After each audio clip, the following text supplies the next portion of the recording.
as nuclear talks were going on between U.S. and Iranian negotiators. Based on the way the negotiation was going, I think they were going to attack first. Speaking from the Oval Office during a meeting with Germany's chancellor, President Trump said Iran responded by attacking its own neighbors. They're evil and they're bad. Oil prices have surged on the global market following the attacks, but the president does not seem worried. Those prices are going to drop, I believe, lower than even before. Germany's chancellor concurred. We all hope that this war will come to an end as soon as possible. Linda Kenyon, CBS News, the White House. The State Department is urging Americans to leave the Middle East as the fighting with Iran continues, but many are finding there is no way to escape. CBS's Cammie McCormick. The State Department says over 9,000 Americans have safely returned from the Middle East, and it's facilitating charter flights from the UAE, Saudi Arabia, and Jordan. It also insists some commercial options are available, and it's actively helping Americans book tickets. But for those countries where airports are still closed, ground options are being looked at. More than 1 million Americans are believed to be in the region. Homeland Security Secretary Kristi Noem defends the immigration crackdown during her testimony before the Senate Judiciary Committee. North Carolina Republican Senator Tom Tillis has called for her resignation, citing allegations that Noem has blocked an inspector general from investigating 10 complaints against the DHS. That is stonewalling. That's a failure of leadership, and that is why I've called for your resignation. And if I don't get an answer to these questions, I don't want an applause. Please don't do that for me. New York's governor says congestion pricing will continue in the Big Apple after a federal judge is ruling against the Trump administration. A federal judge has ruled that the Trump administration's attempt to terminate congestion pricing in New York City was arbitrary, and that Transportation Secretary Sean Duffy acted outside of the bounds of his delegated authority. Governor Kathy Hochul says in a statement that the program has reduced gridlock and made streets safer. She says congestion pricing is legal, it works, and is here to stay. Allison Keyes, CBS News. The bodies of 2 young girls are found in suitcases in Cleveland, Ohio. A man walking his dog found the first suitcase before calling police.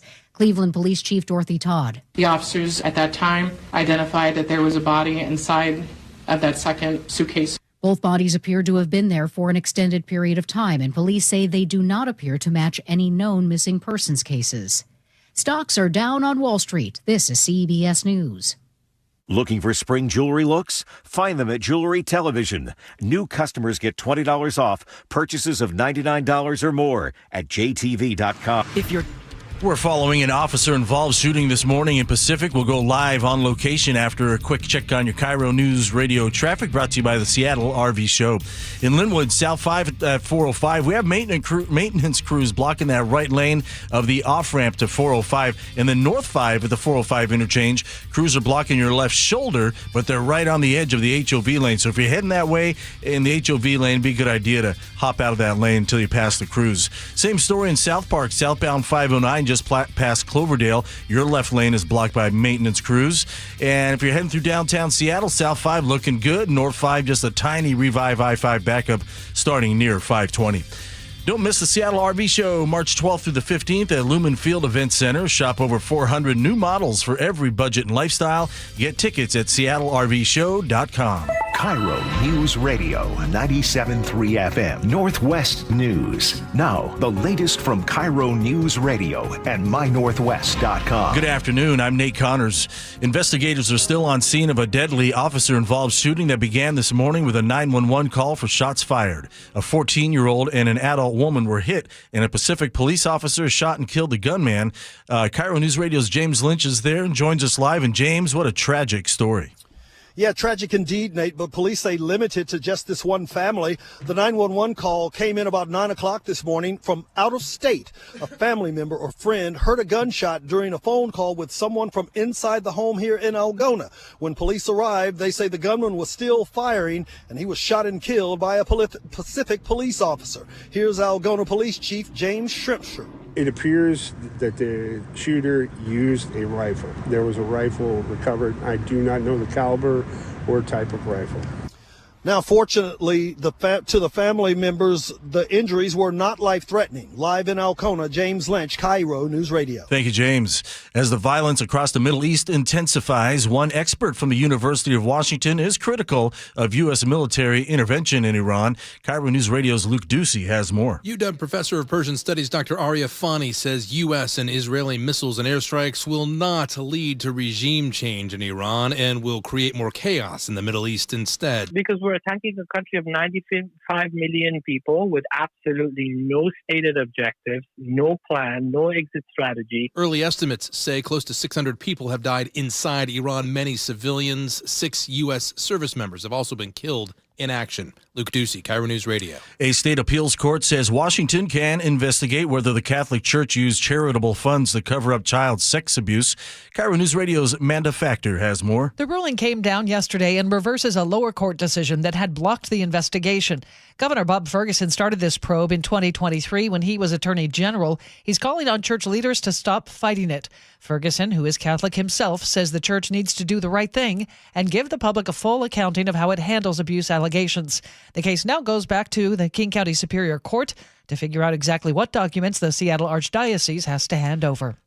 Amanda Factor, KIRO News Radio. And your KIRO News Radio weather. Cloudy all day with increasing showers and a high around 54. Steady rain tomorrow, 53. Overnight lows, mid to upper 40s. 53 and cloudy over downtown Seattle. I'm Nate Connors, KIRO News Radio. Your best source for local news, serving Western Washington and the world with the KIRO News Radio app. Always streaming live on your smart speakers. You're listening to KIRO News Radio, Northwest News. And now, it's time for the Jake and Spike Show on KIRO News Radio with your hosts, Jake Skorheim and Spike O'Neill. Welcome to the show. Happy Tuesday. Is it only Tuesday? This week already feels like it's going. It's been a full week already, and it's Tuesday. Because we have so much great stuff. That's why it's been a full week. Some heavy things to talk about. Some heavy issues to weigh in today. Well, we're going to... I had a discussion with some real men out in the newsroom a moment ago. We'll talk about it in a moment. Okay. Yeah. Had to get a, what do you call that, a quorum of real men together. Call the quorum? Yeah, we called the quorum of real men. I want to hear about this quorum. Sure. I was not invited, which feels like an insult. Jake Skorheim here. Spike O'Neill sitting right there. Spike, tell us of this quorum, and then let's move on. Well, we can talk about the event that overtook the KIRO newsroom this morning. Okay. You're talking about... I'm talking about nature. I'm talking about when nature demands our attention. Yeah. We can only abuse this planet for so long before nature steps up and calls for our action. Just like in The Happening. Yes. Which is one of the lesser appreciated because it's not quite as good as the rest of them, of the M. Night Shyamalan movies. But Wahlberg's always a treat. Yeah, okay, so, something happened outside the newsroom today that I saw... Two men stepped in to deal with it like men do. Well, that's what we're going to get to about the quorum of real men. No, you know what? I saw such a wonderful side of my coworkers this morning. Mm-hmm. I mean, it was literally reinvigorating, heart healing, if I may. Really? Absolutely. To give some folks some backstory, you came into work this morning, Jake Skorheim came into work this morning, and noticed the suffering of one of God's creatures. There, a little baby bird. Well, I don't know if it's a not baby, but a pigeon. A pigeon had for somehow, we don't know, we're not really sure. Don't know what the pigeon was up to. Anyway, an injured pigeon was being preyed upon by a gang of nasty crows. We call that attempted murder. Boom, boom. We're here all week. Try it's a murder of crows. That's right. Exactly. But they only had 3, so that's an attempted murder. Anyway, these crows are picking at this injured pigeon, and they surrounded him. He was surrounded. It is the cruelty of nature on full display in front of our eyes. You know what's funny is on the way in today, I was listening to an update on Punch the Monkey, that sad little monkey. Yes. And then I get to work, and it's like the universe was just like, hey, you're interested. Welcome to Slap the Pigeon. Well, yeah. Punch the Monkey 2.0. This pigeon, and I noticed this pigeon in the center of these nasty crows. Nasty, and they were pulling at his wing. That's what crows do. They're picking at him. They're not waiting. These things. They ordered it extra rare. Basically. Crows are nasty. Crows will remember your face, and I felt like I wanted to do something about it, but I didn't want the crows to like lump me in with them. And they remember faces. And so I hid my face, and I ran down, and I tried to and I shoot him away. But still, this pigeon's sitting there, and he's got his neck totally twisted over, like hanging upside down. Yeah, it's clearly the bird is injured, not doing well. So what is this quorum that you called? Well, no, first off, I'm watching you. You sat with for a couple minutes and tried to put it out of your mind, and you couldn't. Yeah. This suffering, this creature was going to suffer, People and these say birds to me were all going the time. They say, you got a big heart, Jake. You do. And I watched you, and you chewed on what to do. Yep. And you took a look at the situation, and you and Nate both, I couldn't believe you both rallied. We asked Nate to stick around because Nate was sitting right by me, and then I started Google searching. I said, how do you euthanize a pigeon? Because clearly he's in pain. Well, I don't know if you remember the movie, They Shoot Horses, don't they? It was a Hollywood production. I think Robert Redford might have been in it, if I'm not mistaken. Anyway, nature can be cruel, and sometimes the most humane thing we can do as the most evolved of all species on God's green earth is to help one of God's other creatures by putting them out of its misery. Yes. So you guys did a really a thorough and responsible search on what's the most humane way to dispatch of an injured bird. I mean, you did. You took time. And we probably should, retrospect, we probably should have. I'm getting that. Don't skip ahead. Oh, okay. Sorry. Well, listen, here's the thing. You went outside to do what needed to be done. As men will do, sometimes a man stands up and goes and does what he has to do. And it's not going to be popular, but you still got it right. Got to do it. That's what brought us west on this great continent. Exactly. That's what forged the iron skyscrapers of America. So what happened when you came back in? How'd it go? Well, How'd it go, guys? We manned up. We didn't end up. Is that what happened? All right, here's the thing. I just got to quickly say, Jake. So I went out there thinking this thing is on its last heartbeat. Yeah. But it's not. It's actually. I mean, it's got an issue. Some spunk in it. Yeah, it doesn't want to die. Right. It doesn't want to die. Nate and I made the decision together. Yes. To not kill this bird. Right. We went out there with tools. I mean, what do you call it? You gloved up. Bags. Yes. Okay. We did. We had bags. But you had a humane mechanism for putting this creature out of its misery and disposing thereof. I looked it up online. Google. I asked Google, whatever the AI thing Google is. I said, how do I euthanize a bird so it feels the least amount of pain? It told me about how you can. And then he typed in not in a satanic ritual type way. Because we want to cover ourselves with but not HR. in a weird way. Right. But not for personal enjoyment. Have you ever killed a chicken? If you just wring a chicken's neck, have you ever done that? No, I grew up in a city. All right. Well, it's very similar. Chickens came in buckets in my world. Okay. Not in that makes courtyards sense. running around. Well, here's the thing. So it's very similar, and basically it's a quick neck snap. A neck snap, yeah. And so we thought, all right, we can do that. We can go outside and do what needs to be done. But then you get next to this sweet little bird, and he's looking at you. He is. He's just looking up at us. One good eye. He can only look up because his head was upside down. Right? But that's got made contact with that one eye. And so what we decided to do is we made an impromptu little nest. I looked it up and I said, my only thought was just take this guy out to save him. Yeah, to end his suffering. Not save him, but to end his life. The opposite. Yeah. And then I looked it up and I said, is there a situation where a pigeon might have his head upside down? What is this? What so here's what I found out. This is a real thing, and I looked it up. A pigeon with its head upside down, twisted, or stargazing is likely suffering from pigeon paramyxovirus. PARAMYXO virus, or PPMV1, a highly contagious neurological disease that causes severe torticollis, which is they just say is wry neck. Other causes include trauma, blah, blah, blah, all this different stuff. It needs urgent isolation, supportive care, and potential veterinary help, which we actually, somebody reached out. We called, and they basically said, we're busy. It's a pigeon, they said. So here's what they need, though, if you want to help these birds. And Nate and I stepped in and we said, we can do this in a way. So the bird needs to be fed. It needs intensive care, food and water for 6 to 12 weeks, which is a tall order. I mean, I'm busy. Nate, you're busy. Yeah. You don't live here. We did what we could. So we took a cardboard box. Yeah. Which was nice. It's and then somebody brought in donuts earlier. Yeah. And so we took a blueberry. Some nature there, sure. Well, as opposed to the Captain Crunch model. Also, I heard that they don't like gluten, and so it's a gluten-free. Really? It's a gluten-free blueberry donut, and I shredded it up in tiny little bites, just like I would feed my toddler. Did you chew it up and spit it out as a mama bird would do? See, this is if you would have helped. No. Then the bird might have it. And then Nate took a little glass of water. I didn't help. It's on me. And put it out there. Yeah. And we put this, very silly looking bird in there. And I'm crossing my fingers for him. Yeah, it's like a nest in the box, right? You put a little care station. Little intensive care unit, ICU. Yeah. It felt good to do good. Yeah. But then you look out there and he left immediately. He's back out in the parking lot, looking upside down. You got to want to get clean. It breaks my heart, man. It does. You're telling me all the time you can't force people to get clean. You can't force people to get clean. They got to be ready. They got to be ready. They got to want clean. I don't know. So I called the Quorum of Real Men, and we went and stomped on its neck. Did you go stomp him? Did you? No. But I mean, I was being a little kidding and facetious earlier, but it was impressive to watch you guys care so much. You're calling us sissies. Is what you're doing. Well, in a roundabout way. Right. But I commend the heart of the coward. I commend. The heart is nice.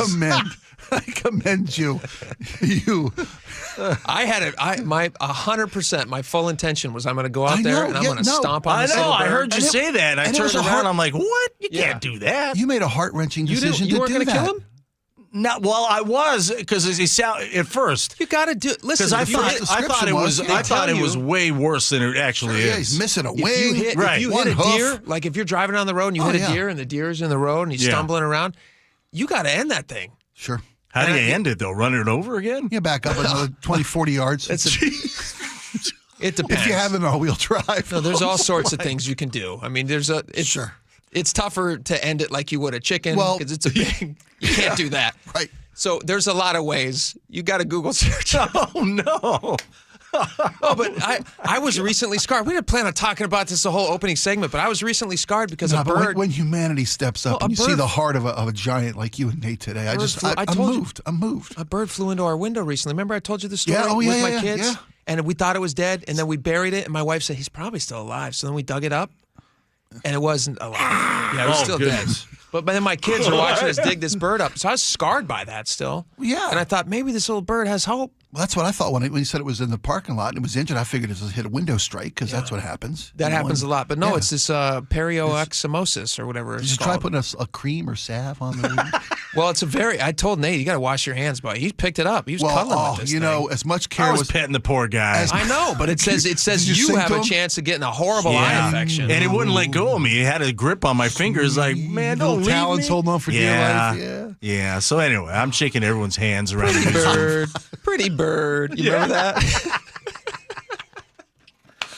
You remember Dumb and Dumber? Sure. So I wish the pigeon all the best, but things aren't looking good. Yeah.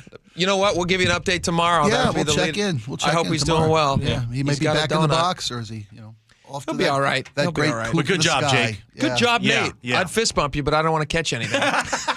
Because I saw Jake wash his hands. Nate, I did not notice. Well, I was forced to wash them after I sanitized them severely. I went downstairs where he had touched the door handle, and I used one of the Clorox things because I'm a kind guy. Sure. And then I saw somebody else walking in the building. I said, you might want to wash your hands. Nate just touched the door, and he was touching a bird. Anyway, that's just some of the hijinks we get up to here at KIRO Radio. Should we get to some stuff people actually care about? We're out of time. BC, think about this. British Columbia is ending daylight saving time.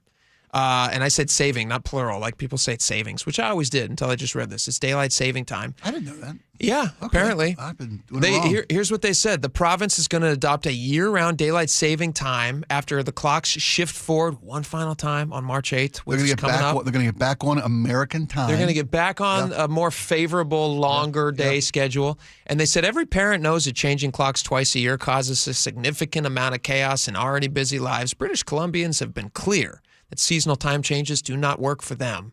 This decision isn't just about clocks. It's about making life easier for families, reducing disruptions for businesses, and supporting a stable, thriving economy.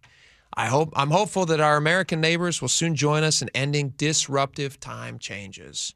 And that's from a Canadian premier or somebody. They have different things up there, so I don't know exactly what all their titles are. But they're going to do that in BC. Do you think we'll do the same thing here, Spike? Are we going to follow their lead? Not until the federal government says we can. We tried this back in 2019. Washington voted. They said no. Washington voted to eliminate daylight saving time. And without federal congressional approval, it can't happen. So it sits in limbo for the last 7 years. What does Washington State care about federal stuff? They're happy to ignore federal things. I thought we were federal. I thought we were states' rights people. I thought we were states' rights folks. Okay, then explain sanctuary cities. With regard to, it's a whole different beast. It's always an hour behind. Always an hour behind in a sanctuary city. They should call it sanctuary savings time is what they ought to call it. Do you like the idea of having a year-round clock?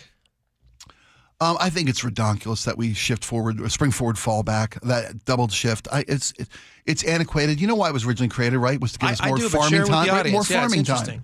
Yeah, the clock, they figured out that it would be beneficial to an agrarian society, an agrarian economy, if the kids at home could get a couple hours of farm life in before they got off to their one-room schooling. Yeah. And right on the back of a shovel with a piece of coal. That's how long ago this thing started.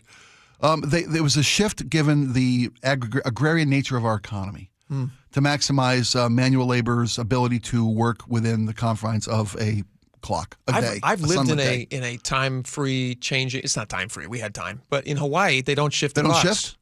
No. And is it Arizona that also doesn't shift? It maybe is Arizona. That sounds right. But it's all right. It's okay. It didn't change my life in any meaningful way. I was already living in a very sunny place where you're getting a lot of sun. I was doing some reading. The reason Arizona doesn't shift is because of the excessive heat. They don't want an extra hour of sunlight. Yeah, they'd like to go the other direction if they could. They want to have it dark and cool and as many hours a day as possible. Which makes sense. Arizona's very hot. Yeah. It's already nuts down there. It's 90 already. I'm telling you, it's 90 already. That sounds great. Well, now I would love that. Yeah, but 90 in February means 110, 120. Yeah. You wish 110. That's at midnight. Forget it. So to your question about Washington shifting away from daylight savings time, it's not going to happen anytime soon. It should. From a personal standpoint, some people dig it. Some people dig it just to kind of shake things up a little bit. Some people dig it. It's always fun to get the extra hour in the fall, an extra hour's sleep. This is the one where you get shorted, though. Do you think that the extra hour of darkness in the morning is going to annoy people? I mean, you're going to get extra in the afternoon if you keep it on the. Well, it's going to get lighter an hour earlier. Spring forward. It's going to be 7 o'clock already. Was that? No, we're going to lose an hour of sunlight. I always get this backwards. Well, in the morning, you're going to gain time in the afternoon. Yeah, the sun's coming up at 7 instead of 6. But then you lose it in the morning? You lose it in the morning. Yeah, because now if the sun comes up, say the sun comes up at 6 o'clock today. Yeah. A week from now, the same sun comes up at 7 o'clock. Yeah, that's what I'm wondering. Do you want a dark morning or do you want a light afternoon? I like the late. I like the sun going down after 7. Sure. 8. I don't like dark at 4. You're in bed anyway. Not that early. 7? In the morning? Are you up at 7? No, I'm talking about evening. Oh, evening. I'm talking about evening. Gotcha. I'm not up at 7. Unless you send me a text with today's show ideas. What time are you going? What time are you going to bed at night? What time does Spike turn? Let's round you out for people. I'm a guy who saves birds when I should be killing them. Yeah, now you know that about me.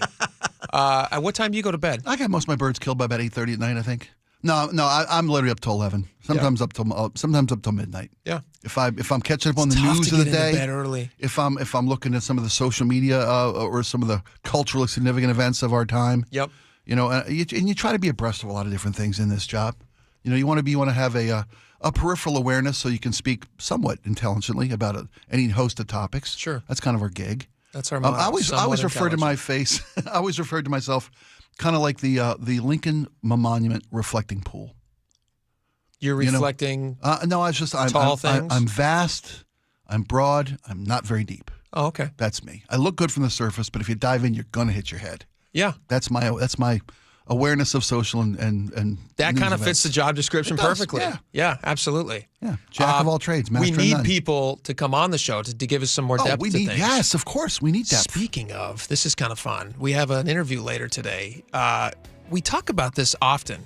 We have done this a few times recently where the city has made these big giant payouts, settlements that go and they have to fund these somehow, and they actually have like big giant bank accounts that they keep on hand for all the settlements that they're paying. They have a budgetary designation for screwing up and paying out. So I was really interested in well, how do you negotiate those things? Because you think a settlement is not the same thing as a judgment, as the city's making a voluntary admission of guilt. And they're saying we just want to pay for you to go away. Sure, yeah. So how do you it's decide often a on those monetary things? decision. Justice comes in on a monetary decision. At 1 o'clock, we got a lawyer coming in. Chris Davis is going to come in, and he's going to explain to us how the back room how do you negotiate these things? How do you assess the value of somebody who's been injured on a public grounds or a park or something like that? Because it's all tax dollars that's getting paid out. Oh, yes. And some of these settlements are big-time settlements. They're always in the tens of millions of dollars. Seems that way. Right? It seems. Anyway, that's going to be at 1 o'clock. Charlie Harger's going to join us next. He's got a really fascinating article about the current state of small businesses, which you're not going to want to miss. I think you're going to be shocked by some of the pandemic era comparisons that he makes in this article, and he'll explain it all to us. And then one last promo at 1:30. Have you guys seen this viral photo or a video that's going around of McDonald's CEO very gingerly trying his new product, the Big Arch? It's a new burger that McDonald's has. That's what that story is? Yes. I thought it was the new monument Trump's built. I really did. I really thought it was that.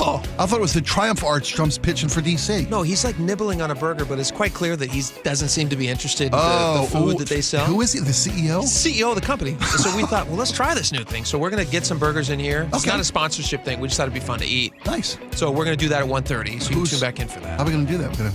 Laura, go get us food. Would you? She'll go. I'm DoorDash today. Yeah. Whoa, that's that. Oh, we'll pay. Fantastic. Thank you. You fly, awesome. we'll buy. All right, we got a lot more coming up. Stick around.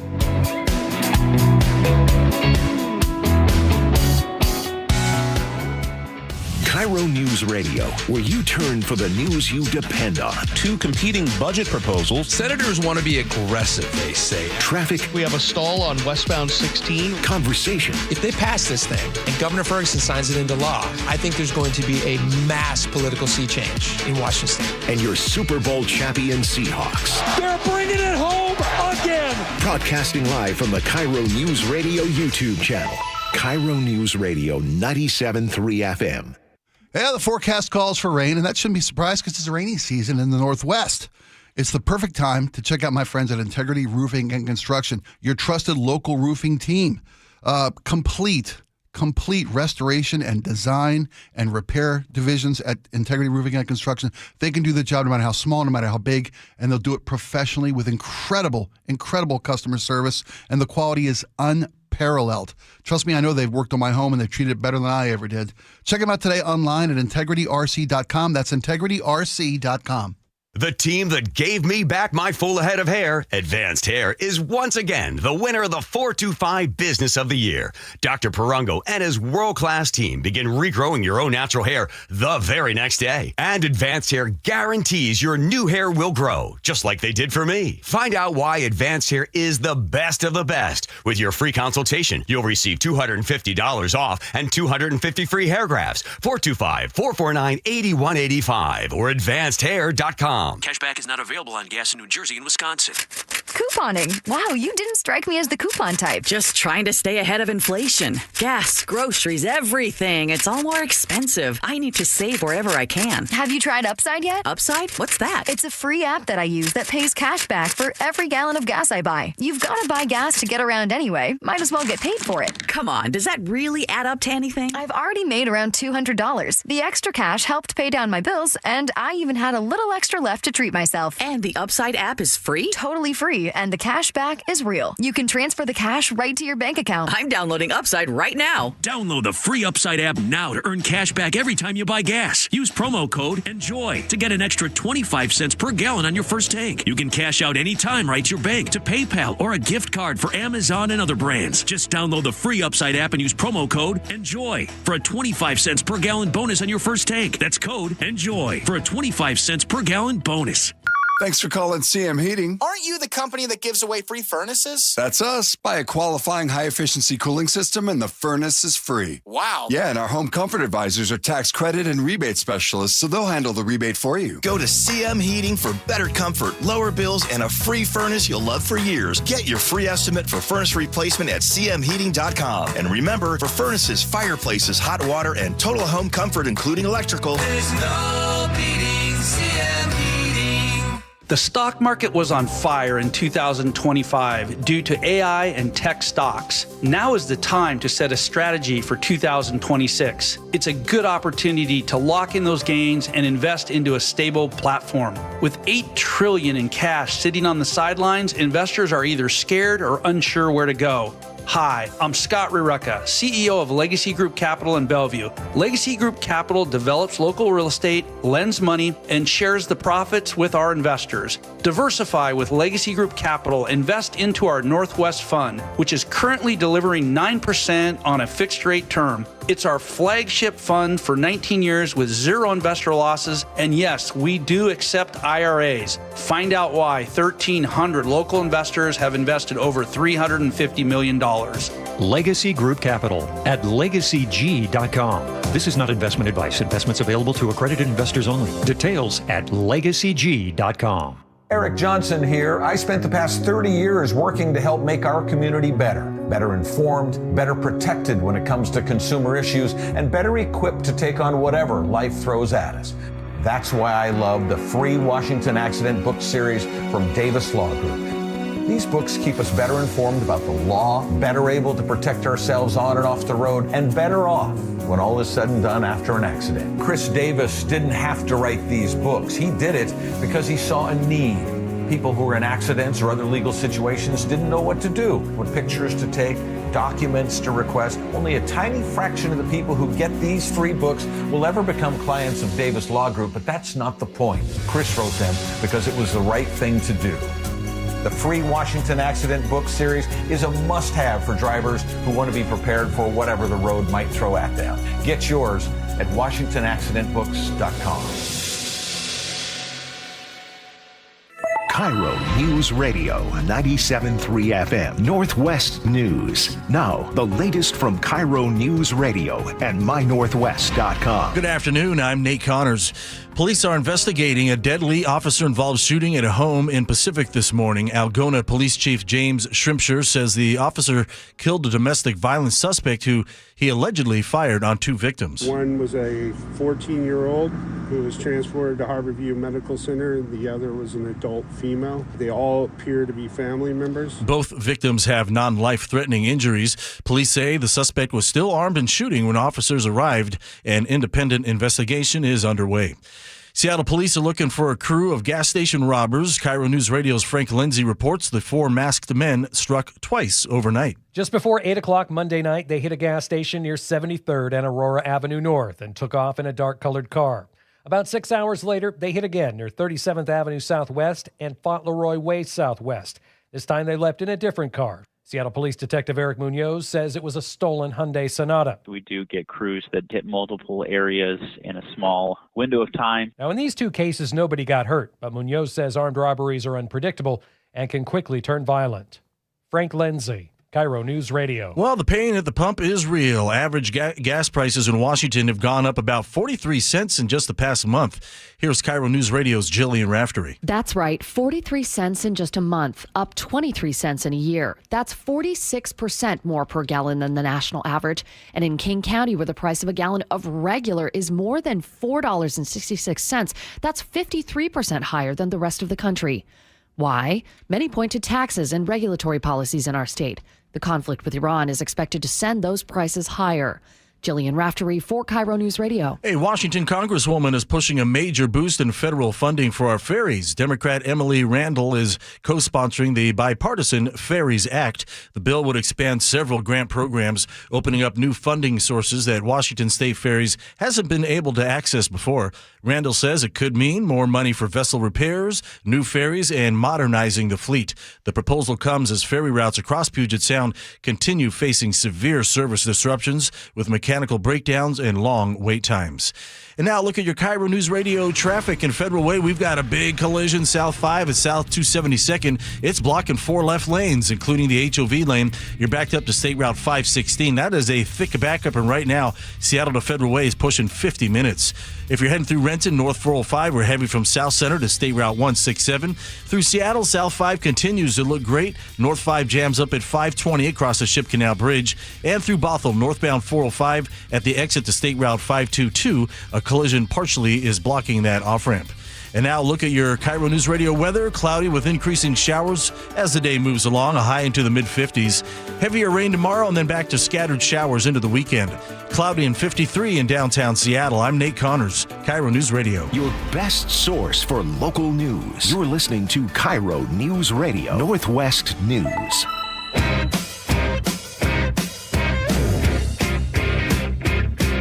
welcome back to the show. Very happy to have this guy on who's just been a firecracker over there at mynorthwest.com, getting all these clicks. Have you seen those reports they send us? I see them, and I bow my head in shame. Yeah. They say, hey, look what you guys done. But look what Charlie's done on Seattle's Morning News. Something to shoot for, fellas. That's what leadership looks like.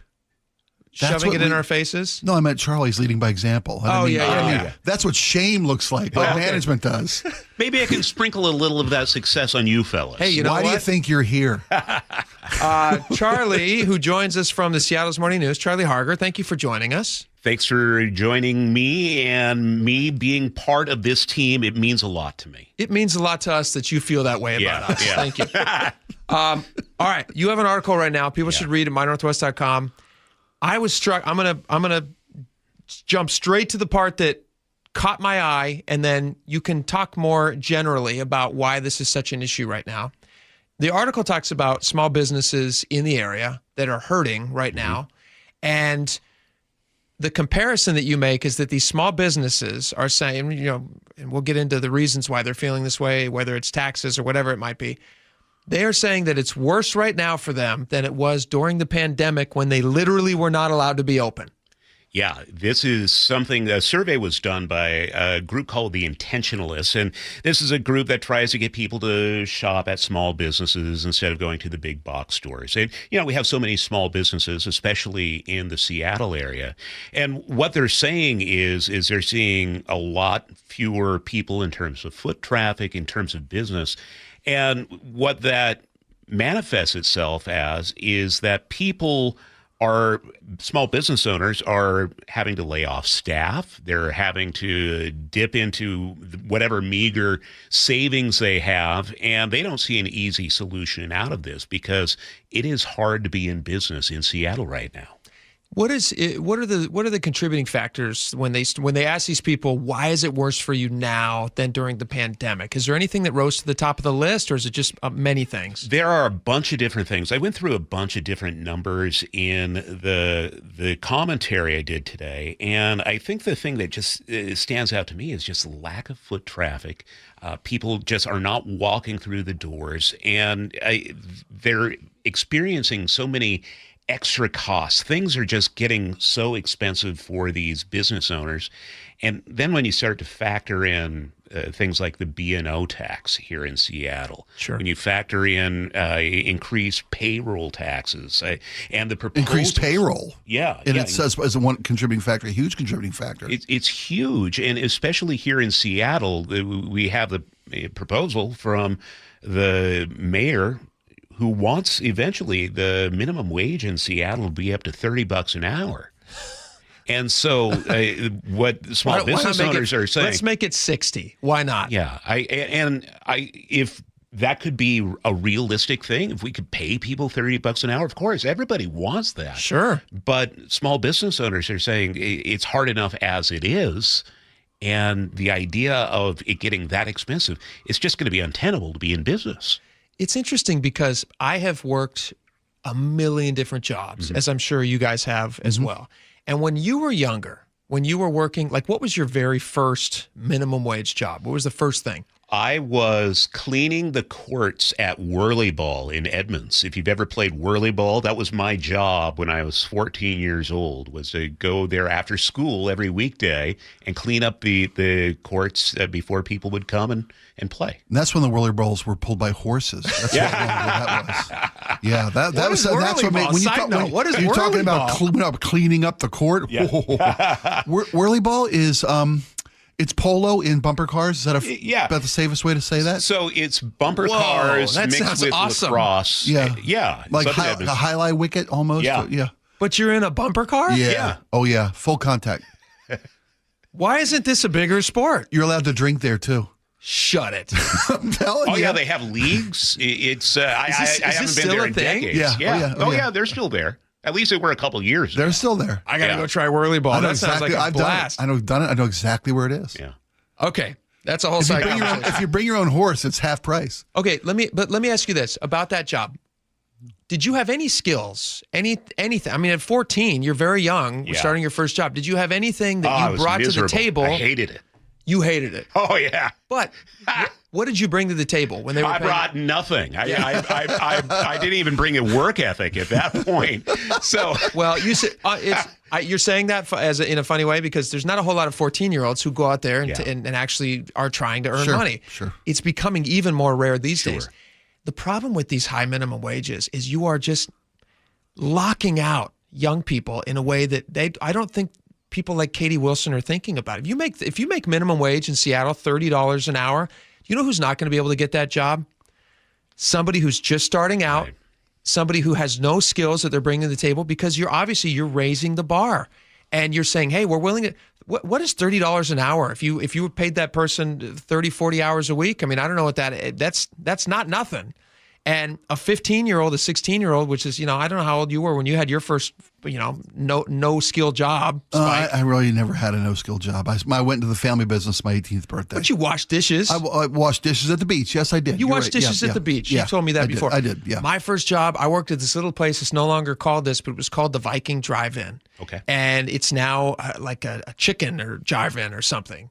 It's not a 6-story residential with retail on the ground level, some underground parking maybe? It's not. Thanks to high zoning.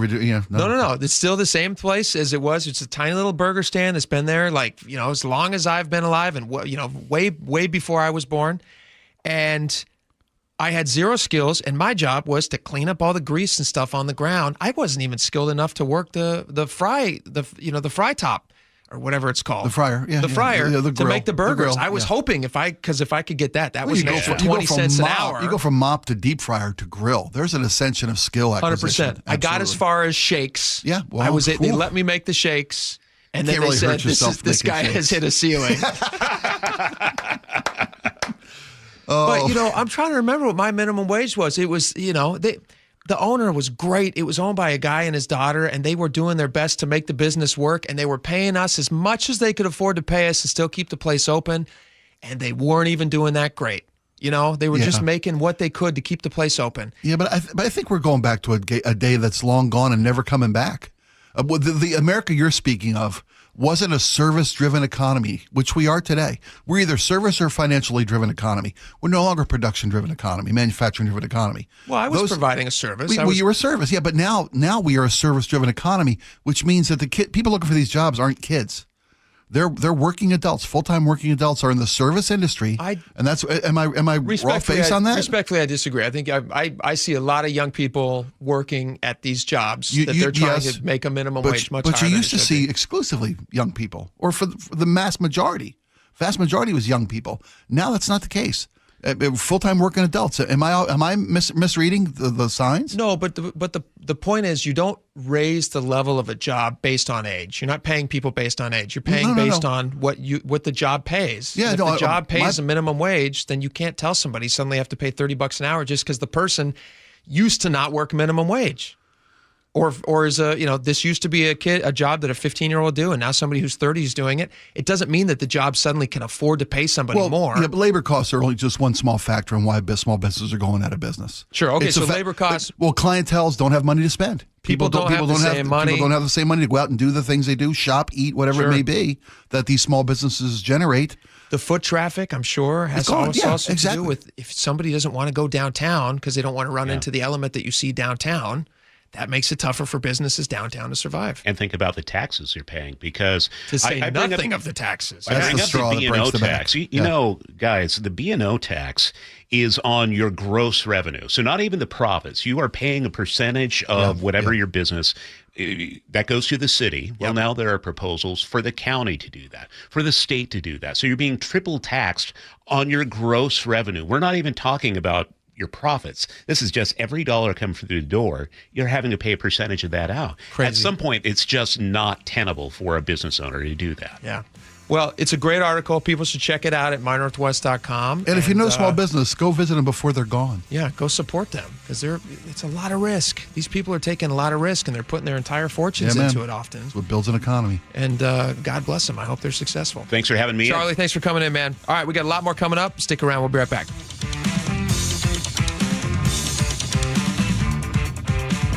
The The John Curley Show. When people sit there and they see people with the American flag and they're utterly disgusted because they associate the flag and USA with Donald Trump, don't do that. You're doing yourself an amazing disservice. Weekdays 3 to 7. You could dislike Donald Trump, but you can still love America. It's like discounting Photograph from Nickelback, which is actually a pretty good song. Think of the fact that you love this country, and what you love about it is it's inclusive. Good. Include others. Watch The John Curley Show live on YouTube. Hey, you. Yes, you. Listening to me from your earbuds up on your roof? Get down from there. It's not worth it. Hey, this is Jake Skorheim. Valentine Roofing is giving everyone 1 year of free roof maintenance when you purchase a new roof this month. That's right, professional care. Plus, with flexible financing available and payments as low as $159 a month, Valentine makes it easy. So stay off your roof. Instead, call 206 Roofing and schedule your free estimate. Then reserve your spot on the spring schedule. That's 206 Roofing. Call it today. Your old water heater's starting to peter. DayandNight.net. Day and Night has $150 off installation of any new water heater, including tankless, backed by a free lifetime warranty. Hi, I'm Bruce. When your old water heater leaks or fails, the damage could be catastrophic. Whether you need an emergency replacement or you're planning ahead before it leaks, give us a call and we'll help you get into hot water again. Get $150 off installation of any new water heater. DayandNight.net.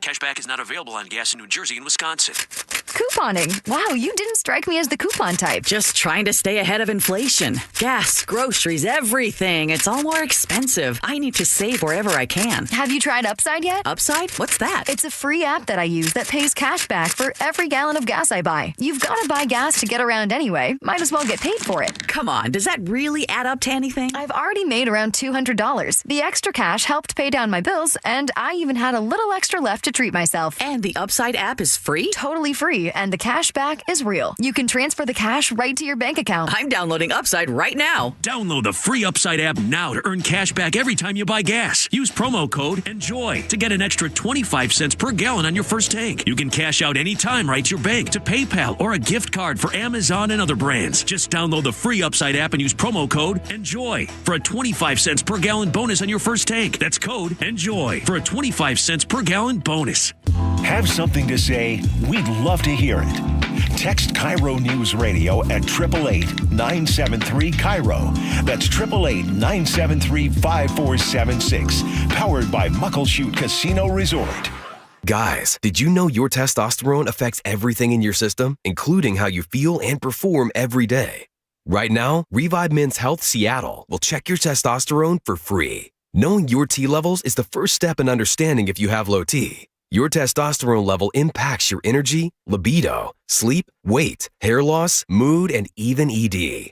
Maintaining an appropriate T level can change your whole life. Most men start to see changes in their hormone levels in their 30s. Experience and results matter. So what are you waiting for? Get your T levels checked today by local, experienced, and trusted men's health experts. They've helped thousands of men since 2011. They're so confident they can help you, they even guarantee it. Call Revive today and schedule your free testosterone test, free exam, and free consultation.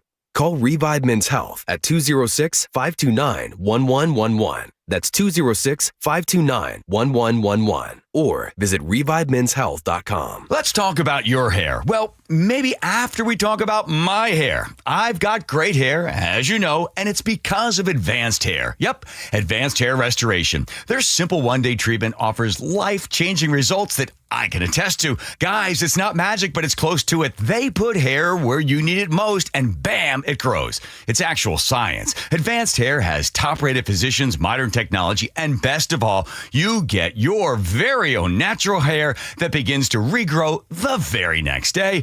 It's even guaranteed to grow for life. So schedule your free consultation now at 425-449-8185. Mention Curly to qualify for $250 off and 250 free hair grafts. It's a limited time offer. Advanced Hair, the winner of the 425 Business of the Year, and the team that gave me my hair back. More importantly, they'll do the same for you Guaranteed. 425-449-8185 or advancedhair.com. John Curley here. A Lennox heat pump does the work of a furnace and air conditioner. And right now, get Lennox heating and cooling for the price of AC. For heating, cooling, plumbing, or electrical, call the Comfort People. Home Comfort Alliance. HomeComfortAlliance.com. All right, welcome back to the show. This is kind of a fun one. It's kind of out of left field. But Spike, do you watch a lot of NASCAR? Do you watch a lot of motorsports? I hate to admit this. I don't. I've never been a race fan. You should. Here's a fun way to get into it. Start by watching the show Drive to Survive, which is not about NASCAR. It's about F1. This is the Netflix thing. You told me I should. Netflix, you recommended this before. So here's the reason I recommend it for you if you want to get interested in all motorsports.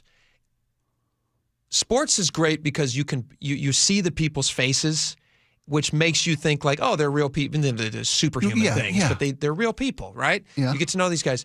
If you watch, but in cars, you're not seeing them. You're seeing cars. You see a number. But if you watch F1, if you watch Drive to Survive, which is about the world of F1, car racing around the world, it's unbelievable.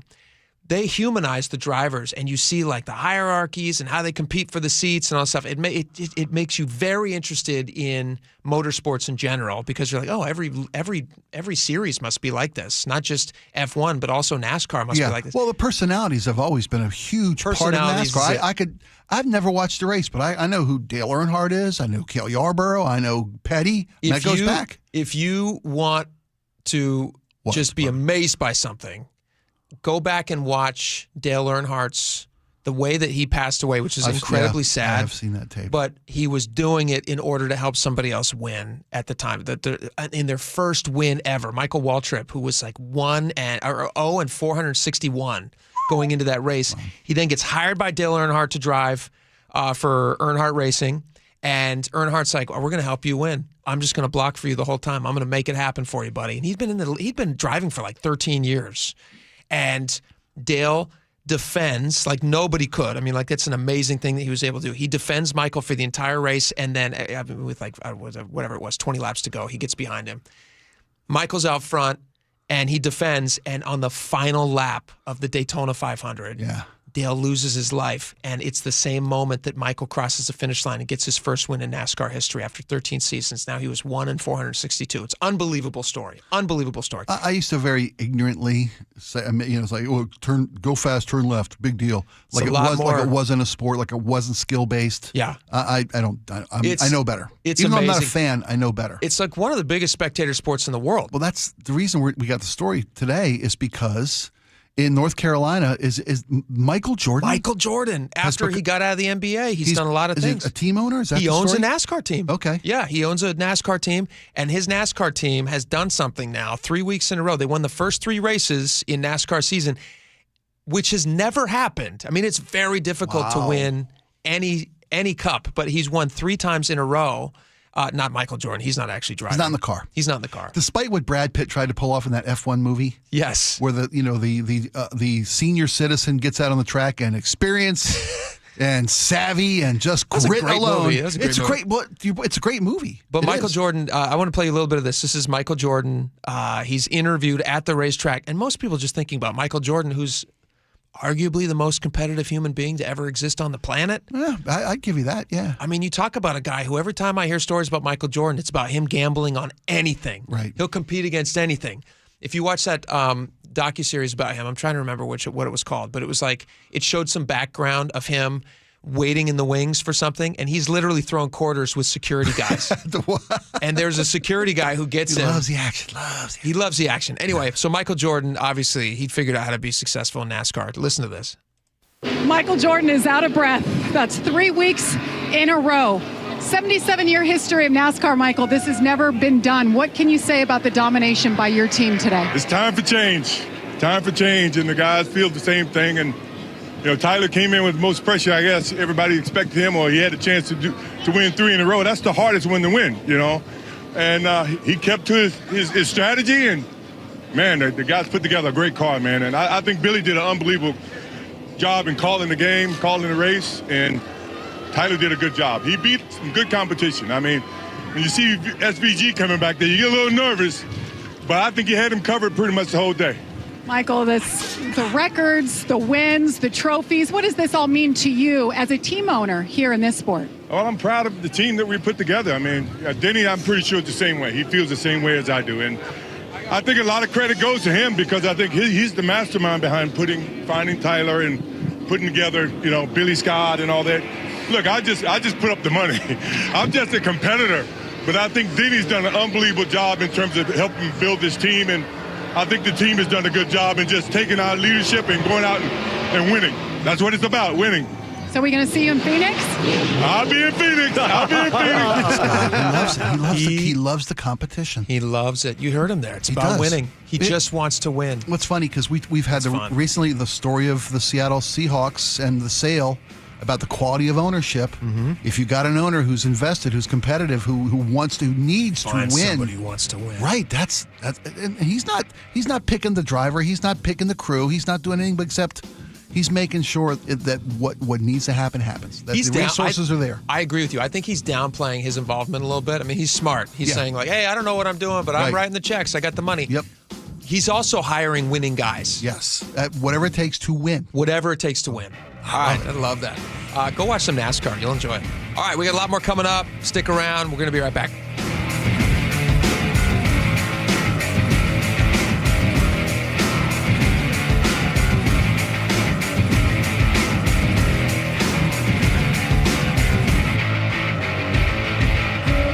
KIRO News Radio, the first place you turn for the news you trust. Seattle's new mayor is laying out a big vision. She offered few specifics. Engaging conversation. Has anybody noticed their electric bill? It's diabolical, Ursula. And your Super Bowl champion Seahawks. They are bringing the Lombardi back to the Northwest. Streaming everywhere on the KIRO News Radio app. Always here, always with you.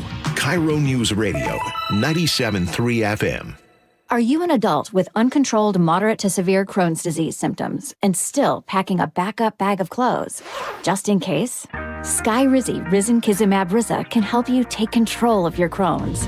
Feel significant symptom relief, including less abdominal pain and fewer bowel movements at 4 weeks. Plus, Skyrizi is proven to help people achieve remission and visibly improve damage of the intestinal lining. Individual results may vary. Skyrizi is a prescription injection medicine. Don't use if allergic to Skyrizi. Serious allergic reactions, increased infections, or lower ability to fight them may occur. Before treatment, get checked for infections and tuberculosis. Tell your doctor about any flu-like symptoms or vaccines. Liver problems leading to hospitalization may occur when treated for Crohn's. Ready to take control of your Crohn's?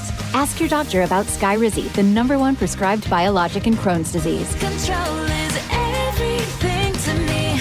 Learn more at skyrizi.com or call 1-866-SKYRIZI.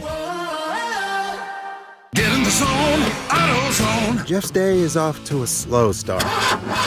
So he heads to AutoZone, America's #1 battery destination, where Sammy, a local AutoZoner, tests his battery for free. Looks like he just needs a charge. And Sammy does that for free too. In no time at all, Jeff is back on the road, ready to finish the day strong. Free battery testing and charging at every store.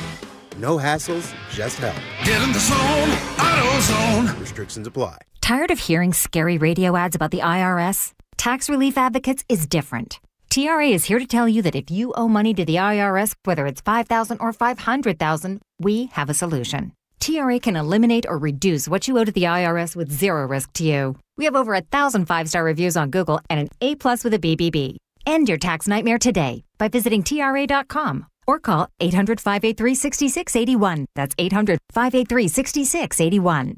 If you've been arrested for DUI, you need a hero. We're giving free consultations via phone and Zoom. Go to DUIHeroes.com or call 1-800-DUI-HERO. We're human and we make mistakes. If you need someone by your side during a challenging time, DUI Heroes is there for you 24/7. They're excellent at what they do. DUI Heroes averages 90% of all DUI offenses they take on being reduced or completely dismissed.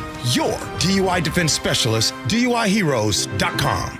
Whether you've done some preparation already or you're just beginning to plan for your retirement, it's never too late to make sure you have everything covered. Elder law attorney Rajiv Nagayach joins me. You have an opportunity coming soon that will help answer some important questions, don't you? We do. And every month we take 3 or 4 opportunities to go to the communities and educate people about what proper retirement planning is. The notion of retirement planning around having a hodgepodge plan, working with a financial planner, a lawyer, a CPA, a doctor, those pieces by themselves are not going to give you the results you want in retirement. And you and the LifePoint Law team want to teach us about the Safe Harbor Trust? They do. The single biggest financial threat in retirement is an uncovered medical illness. A Safe Harbor Trust, it should be a must in most of these estates, but is not. Be part of the next seminar in Tacoma on March 10th, Bellevue on the 12th, Federal Way on the 14th, and Everett March 17th.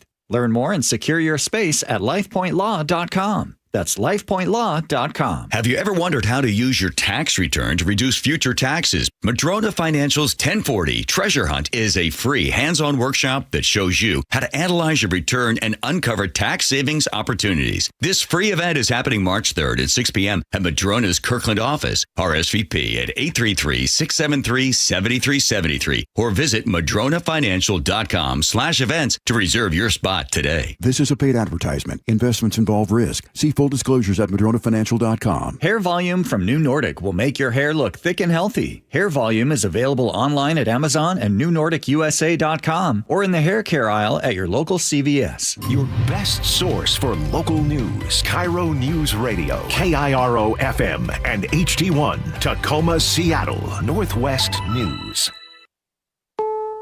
This is CBS News on the Hour. Your home for original reporting. I'm Jennifer Kuiper. Secretary of State Marco Rubio is appearing before lawmakers today to answer questions about Iran, and he's warning the situation is about to become more dangerous. CBS's Cammie McCormick. Rubio said the fighting is about to escalate. We're going to unleash Chang on these people in the next few hours and days. You're going to really begin to perceive a change in the scope and in the intensity of these attacks as, frankly, the 2 most powerful air forces in the world take apart this terroristic regime. He also addressed the issue with getting Americans out of the region on charter, military, and expanded commercial flights. The impediment we're facing now, we've had a couple instances in which we have planes in the air and on the way, and unfortunately the airspace gets closed and they have to turn back around. In some cases, he says land routes will be provided to get people to countries with open airports. Secretary Rubio also says all people are accounted for in a drone hit near the U.S.'s Dubai consulate that sparked a fire. President Trump is defending the U.S. attack against Iran, saying it had to be done, adding he believed Iran was going to strike first. I thought we were going to have a situation where we were going to be attacked. They were getting ready to attack Israel. They were getting ready to attack others. Gas prices are on the increase. CBS's Jim Krasula with that. The AAA Motor Club says average U.S. gas prices jumped 11 cents from yesterday because of the conflict in the Middle East. It's probably just the beginning, says AAA's Aixa Diaz. You will likely be paying more for gasoline in the coming weeks because of the conflict in Iran, because crude oil prices are going to be going up. And when those go up, pump prices go up. The national average for a gallon of regular unleaded gas is now $3.11, the highest in more than a year. Jim Krasula, CBS News. 3 states are holding primaries today. 4-term incumbent Republican Senator John Cornyn in Texas is looking to fend off a primary challenge from his state's conservative Attorney General Ken Paxton and Congressman Wesley Hunt, while Democrats will be choosing between Congresswoman Jasmine Crockett and State Rep James Tallarico in hopes of breaking their decades-long losing streak in the state. Texan Stan Williams headed to the polls. Just trying to make sure that it happens what I vote for on the local level can make a difference on the big level. Arkansas is holding contests as well, while the presidential battleground of North Carolina moves closer to what is expected to be a crucial Senate race this fall. Colin Gray is found guilty on all 29 counts for giving his son access to a gun and ammo after prosecutors said there were warning signs that his son was a danger to others. Colt Gray is accused of killing 2 students and 2 teachers in a shooting at Appalachia High School outside of Atlanta. Stocks closed down on Wall Street. This is CBS News. What is going on? What's going on here? How is this possible? Great storytelling starts here. Oh, come on. Why? Why? It's time for 60. If you're drowning... The latest on an officer-involved shooting in Pacific. More on that straight ahead. But first, KIRO News Radio traffic brought to you by the Emerald Queen Casino. We're still dealing with a big collision in Federal Way at South 5 and South 272nd. It's blocking 4 left lanes, so that leaves a single right lane open. And we've got a solid backup starting near South 200th right now. Seattle to Federal Way, we're up to 50 minutes. That is double the norm for this time of day. In Bothell, North 405 at State Route 522, a collision blocks that right lane of the off-ramp. And traffic is now stacking up on the 405. Still have road work in Linwood, South 5 at the 405 off-ramp, blocking the right lane of the ramp.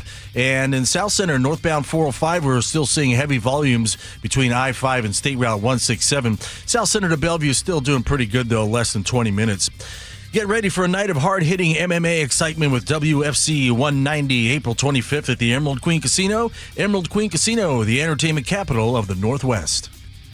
KIRO News Radio 97.3 FM Northwest News. Now, the latest from KIRO News Radio and mynorthwest.com. And good afternoon. I'm Nate Connors. Neighbors in the town of Algona near the Milwaukee Boulevard and 5th Avenue Northwest are still reeling after an early morning shooting left 2 injured, including a 14-year-old and the suspect dead. KIRO News Radio's James Lynch joins us live with more. James? Most people were just starting their day when they were startled by the sound of gunfire. Police say it started with a domestic violence call with shots fired. A Pacific police officer arrived, found the gunman still firing his weapon. That officer opened fire and killed the gunman. Fernando Rubio saw it all happen from across the street. We hear one shot go off, then we look over towards the area, and there's a guy wearing all black with a rifle on his right-hand side. Now, independent investigators are on scene gathering evidence to try to figure out how this all started and why.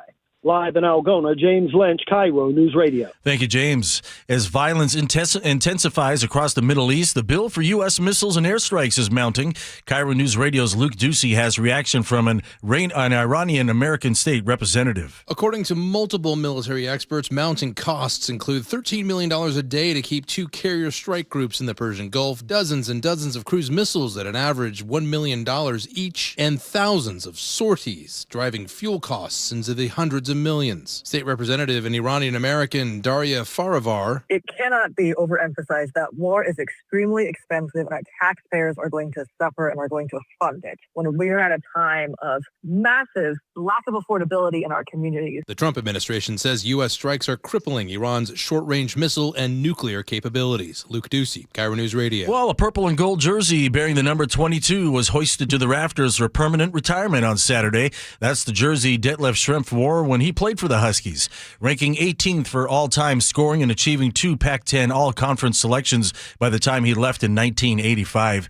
He grew up in Germany but moved to Centralia for his last year of high school. We needed to do something that was going to change behavior because the behavior was changing, but it was going in the wrong direction.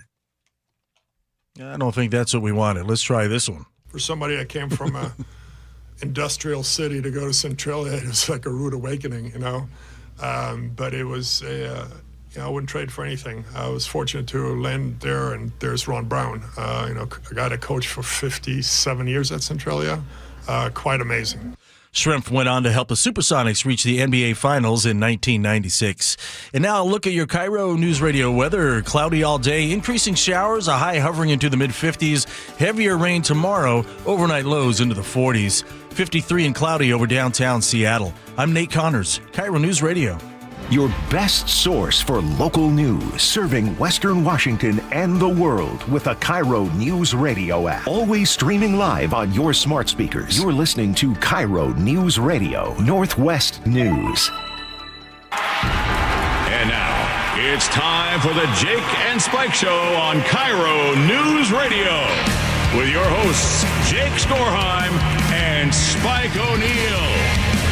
Welcome back to the show. 1 hour down, 2 hours to go. Lots of great stuff to get to. If you guys want to watch Spike and I eat a viral new food, it's not a sick thing, but what? That video that was going around of CEO of McDonald's. Yes, McDonald's, that's right. Barely taking a nibble of their new product, the Big Arch. We're going to eat one at 1:30. We thought we should try it since since he couldn't seem to bring himself to eat his own food. Yeah, and I'm hoping if this is the CEO of McDonald's, could give an enticing representation of his own. Dare I use the word product, because that's what he called it. And we're going to try it out and see if it's as everything that they... And also Burger King has now responded. Fast food wars are always fun, because it usually means that food gets cheaper and it's easier for you to get. It doesn't mean it's better for you, but sometimes it does get cheaper. So we're going to do that 1:30, so make sure you tune in to the live stream or get us on YouTube to watch that. I'm really excited about this next conversation. I've been wanting to do this for a while. This guy was supposed to come on with us a week ago, but I had to jump out of here for a family emergency. Stuff happens. Everybody ended up being fine, which is great, but he was gracious enough to come back. Chris Davis from Davis Law Group. He's got 30 years of civil litigation experience. He joins us now. Chris, thank you so much for coming on the show. Hey, happy to be here. Chris, you've been working with KIRO for a while now. I think you worked with my predecessor, Dory Monson, a little bit. You've been an advertiser on the station. It's not why we have you here, but I wanted some questions answered, and so I was like, we should just get Chris on and find out. There's a topic going around about settlements. The city pays out a lot of money. Well, we've had so many headlines of late with massive multiples of $10 million settlements the city's had to pay out. Tens of millions of dollars. Yeah, and we're just curious. First off, how do these numbers? Where do they arrive at these numbers? How does that much money get put on the table? Yes. Where do we start? And who's paying for all this? So let me before I ask Chris all these specifics, and we won't make you answer all those in order, Chris, but. Two cases recently that grabbed our attention. Antonio Mays Jr., he was that kid, 16-year-old kid, who was killed in CHOP. Do you guys remember CHOP? Sure. What a bad thing that was. Horrible. He gets killed. His family then files a suit against the city for damages, and then it actually goes to trial, and a jury awarded his estate, Antonio Mays Jr., who was only 16 at the time, I believe, they award his estate $4 million, and then to his father, they award $26 million to the teen's father, who came up and was a very vocal supporter of his son's memory, sure, of obviously. Course, yeah. And then another case that just happened recently, too, was a settlement. This is not a judgment, but a settlement in the John V. Kandula case. She was a graduate student who was living in Seattle. Struck in a crosswalk, right? Struck by a police officer who was driving, I think, 3 times the speed limit. Yeah. It became a national story.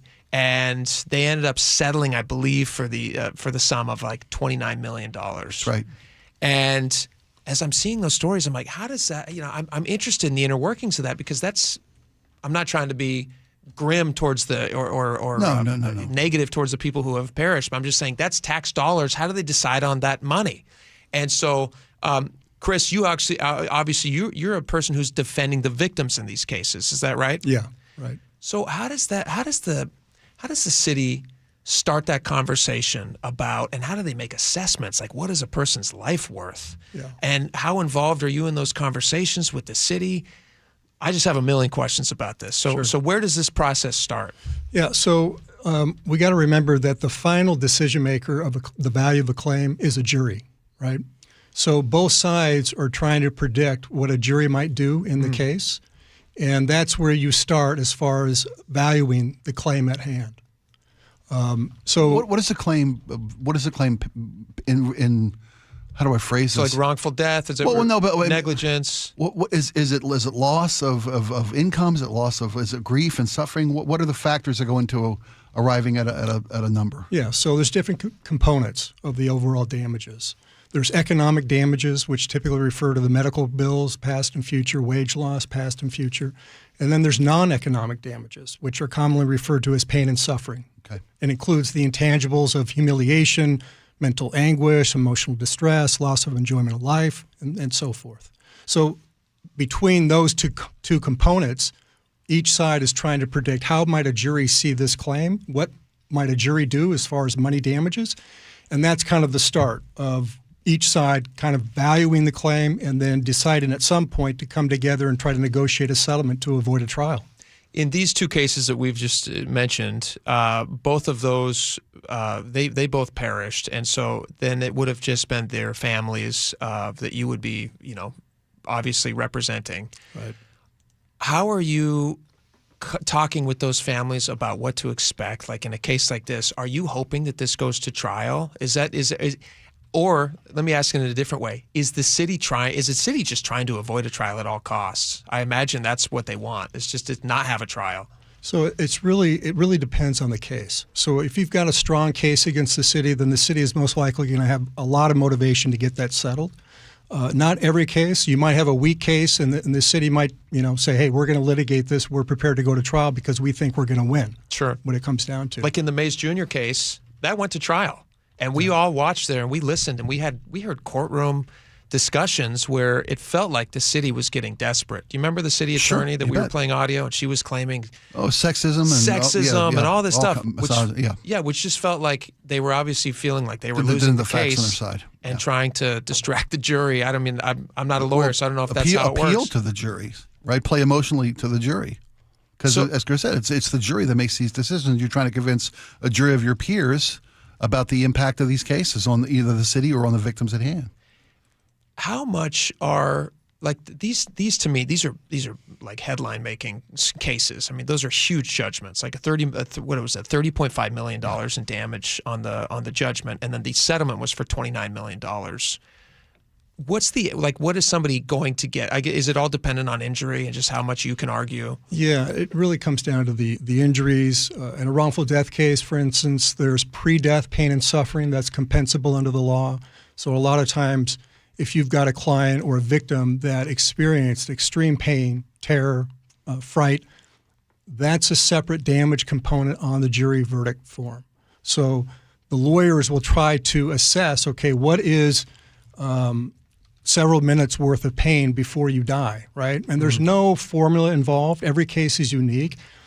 Sometimes the attorneys representing the family of the deceased will come up with certain themes or arguments to get the number as high as they can. And the city, in this case, would do the exact opposite. So that gives you an idea. So there's always back and forth when we're talking about trying to settle the case. Yeah. When I'm representing a family, I'm always telling the city or whomever the defendant is, if this case goes to trial, the risk of a verdict substantially exceeding what we're willing to accept in settlement is likely, right? So my job is to create that risk. If the city decides that the risk is too great, then they will pay an amount. Typically, it's going to be less than what you could expect a jury to do. But that's how you get into these high damage awards, because if you've got pretty egregious facts, a death that makes no sense, pre-death pain and suffering, the damages, as we're seeing, can be in the many millions of dollars. In the Antonio Mays Jr. case, it was, I think everybody in the world was watching that. And that was when the police basically gave over. They surrendered The city gave over like a block. And they just said kind of, all hell can break loose. We're going to abandon a police precinct. Right, and the city created this dangerous environment that their sons fell victim to. That was essentially the argument. You couldn't even get, I think there was a nearby EMT vehicle. They couldn't even go into the zone because they were like, we're not going to put our lives on the line. And if you guys can't protect us, if police aren't even willing to go in there. So that judgment made total sense to me. And I'm surprised. I'm actually like, in retrospect, watching that case after we kind of like dug into it, I'm surprised the city even took that case. I'm surprised they did not try to settle. Are there ever instances where somebody feels so confident in the case that you have against the city that you guys just decide not to take a settlement? Or is that pretty rare? Because again, it's an X factor with a jury. Yeah, it's rare, and here's why. Because it doesn't matter how strong your case is, there is always risk when you present it to a jury of 12 people that you don't know.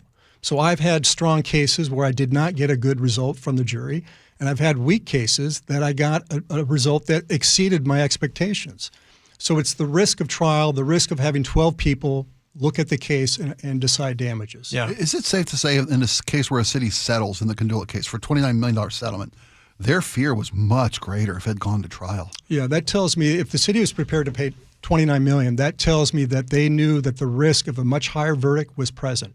And so to them, paying the $29 million to avoid the risk of that happening, a huge verdict, made sense. It's a business decision at the end of the day. How many? We hear about these big marquee cases with these extraordinary numbers.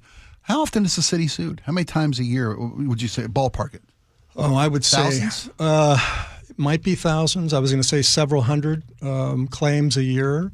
99.9% of those are settled at some point. Really? Even if a lawsuit is filed, 99.9% of those cases will settle during the legal process. So only a very minute number of cases will go to court. And it's often not about right or wrong or guilt or responsibility. It's a business decision. It's about how much financial hit can the city afford to take. Exactly. And there are certain facts in a case that might drive the value up. So if a jury is going to be angry at the city for what happened, typically that results in a much higher verdict. So in the CHOP case, I can picture that a jury would be very upset by the city setting aside this area that was lawless, right, and allowing people to do whatever they wanted criminally.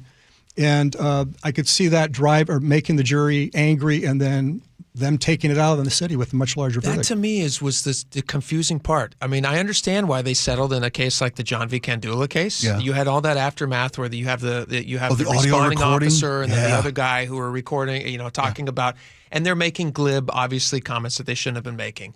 I can understand where the public outcry on that one, it makes sense why they settled. Why they also had, I don't understand why they had blinders on with CHOP. Like, why would they think that the rest of us in a sane world would see that as something defensible? Like, the city's going to say, and I think their main argument, the city's main argument was that they were alleging that he was committing a felony at the time because they said the vehicle that he was driving was a stolen vehicle. Right. And they can't be held responsible. Do I have that right? If he was in a vehicle that was stolen, which would be a felony. Yeah, they were relying on the felony defense. And obviously, it didn't work, right? Because you see the $30 million jury verdict in that case happen. But I think the jurors in that case were probably pretty offended over the existence of CHOP itself and took it out on the city with that verdict. How much of that is punitive? Like when juries are reaching a decision and they're saying to themselves, not only do we want to make the family whole and give them what they're due, but also we want to send a message that we're not going to put up with this as a society. Like in the CHOP case, a huge portion of that, I have to imagine, is them saying, hey, we want to plant a flag and say that this was wrong and you guys are being punished for it. Yeah, that happens quite a bit. So I'll tell you, though, in Washington State, punitive damages are not available. And you can, as a lawyer, I cannot go into court and tell a jury to send a message. Legally, really? Yeah, that's not allowed. Most judges will keep that type of argument out. But that's different in different states? It's different in different states. A state that has punitive damages, you'd be able to make those arguments. Punish this defendant for what this defendant did. We can't do that in Washington State. Now, does that mean there's no punitive nature when a jury hands down a verdict like this? No. I mean, like I said before, if you get the jury angry over what happened and it's the defendant's fault, they typically will take it out on that defendant with a much higher verdict. Jeez Louise. There was proposed legislation, I think it failed to advance last week, about the state trying to allocate in their budget like $1 billion. Senate Bill 6239. For future settlements. Yeah. Because there's so many people coming after the case. And most of the cases that the state's worried about paying out on are from decades ago, like from abuse and mistreatment and even deaths in the juvenile penal or detention system. Yeah. And the state's got to account for these massive payouts. Yeah. So, I mean, most people are surprised to learn, though, that there is typically insurance involved when you're dealing with the city or the state. So usually the city or the state will agree to pay out a certain amount out of their own coffers, and then insurance takes it after that payment. So in one case that we're handling against the state has a $10 million SIR, self-insured reserve limit. So the state will pay out its first $10 million for the settlement, and then insurance would take care of the rest. I think I don't know that this is the number; it's an approximation. But I think does Seattle have like a $60 million SIR or something along those lines? I don't think it's that high. I think it's anywhere between $3 or $5 million on the low end, potentially maybe $8 to $10 million on the high end. I was only 15 times higher. You could go work for a lot of agencies in this state government. You know what's today. crazy though? Here's the number. This is like in this article, this Washington Standard article, Spike, that you sent over. Washington State last year, they made $500 million in settlements. Settlement payments. Settlements and jury verdicts against the state. They had to pay out $500 million. And from July 1st to January 31st, the state paid out $282 million. In settlements and judgments? In settlements. And to me, I hear that. I'm just like, who's the main offender here? Like, is it people falling down the stairs in a park? I mean, like, that's what my head goes to, but I'm sure it's much more nefarious than that. Yeah, what's much more tragic in the outcomes of most of these cases than that, right? In your experience, like, where are people, who's the biggest offender here? Like, who's paying out the most money?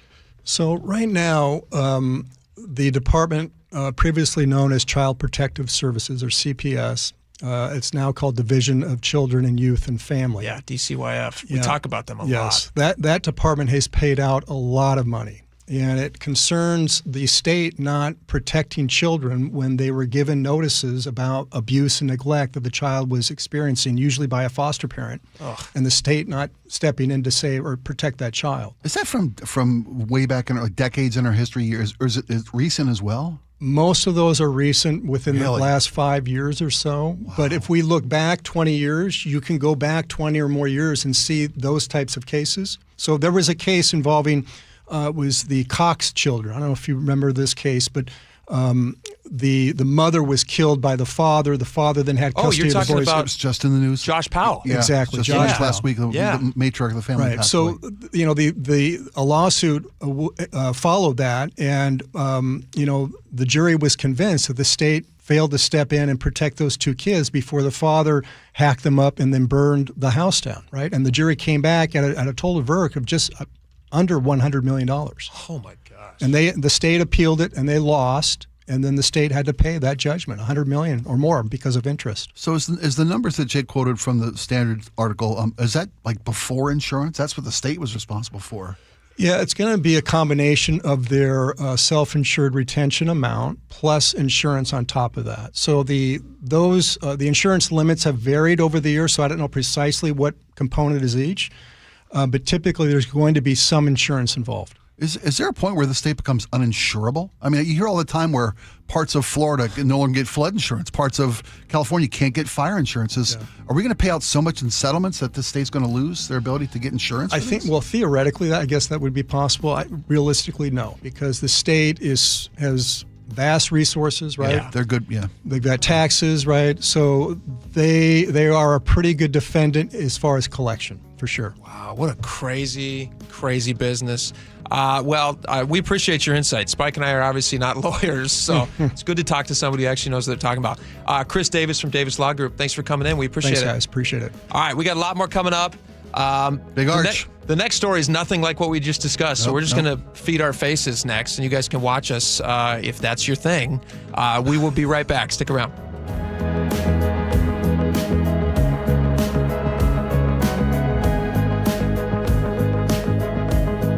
This hour is brought to you by Insulation Northwest. The John Curley Show. When people sit there and they see people with the American flag and they're utterly disgusted because they associate the flag and USA with Donald Trump, don't do that. You're doing yourself an amazing disservice. Weekdays 3 to 7. You could dislike Donald Trump, but you can still love America. It's like discounting Photograph from Nickelback, which is actually a pretty good song. Think of the fact that you love this country, and what you love about it is it's inclusive. Good. Include others. Watch The John Curley Show live on YouTube. You know, it's frustrating. You work your tail off for 40 plus years. The government takes 30 or 40% in taxes. Then they turn right around and waste it. Americans are getting fed up, and that's why they're taking advantage of tax planning. Charlie Harger here. Tax planning could significantly reduce your taxes, not just for 1 year, but for the rest of your life. Learn how much you could save in taxes when you retire with free retirement tax savings analysis from Boss Retirement Solutions. If you've saved more than $300,000, schedule your free analysis now by calling 206-210-1350. Don't pay the government one more dime than you need to. You need to call the team at Boss Retirement Solutions. Call 206-210-1350. 206-210-1350. For informational purposes only, actual results may vary. No statement contained herein shall constitute tax, legal, or investment advice. Hey homeowners, are you stuck on the credit card treadmill and stressed because your consumer debt and monthly payments are too high? Well, Brock Hewitt here with a smart solution. Your home's equity in the Seattle Metro is probably larger than ever. It's like you're sitting on a stack of cash. Consider a cash-out refinance with Tila Mortgage to consolidate your high-balance credit cards, second mortgages, home equity lines of credit, and student loans. Or get cash cash for a remodel. With interest rates finally coming down, consolidating your debt now may be the best decision you ever make. With excellent client reviews and trusted in Washington for over 25 years, TILA has competitive rates on refinance, purchase, or reverse mortgages too. TILA, spelled T-I-L-A, is a name you can trust for truthful, honest, and ethical advice for all your mortgage needs. Call TILA Mortgage today, 206-766-8888. That's 206-766-8888 or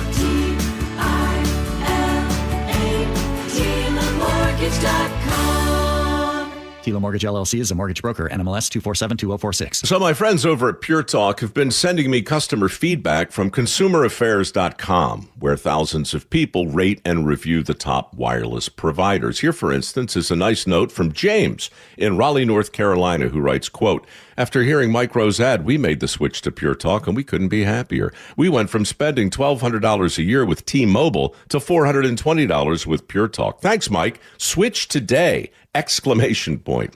Pure Talk is saving James $820 a year. And because he literally wrote the words switch today in capital letters with an exclamation point, I'm going to go ahead and dedicate this commercial to him. So folks, take it from James in Raleigh, North Carolina. Pure Talk can give you unlimited talk, text, and plenty of data for just $25 a month on the same 5G service the big guys are overcharging you for. Just dial pound 250, say Mike Rowe. You'll also save 50% off your first month. That's pound 250 to save an additional 50%. Thanks, James. You know the one question that guys hate to have asked of them by their wives, Nick? I can take a good guess. I know you know 100 of them. This is the worst one. Do these jeans make my butt look big? Whoa. Can't answer that one, right? What I've noticed is whenever you ask me questions like that, I just simply say, oh, I don't know. What do the doctors at Longevity Medical Clinic say? Well, the doctors at Longevity Medical Clinic would tell me that my butt looks great in those jeans now that my hormones are balanced.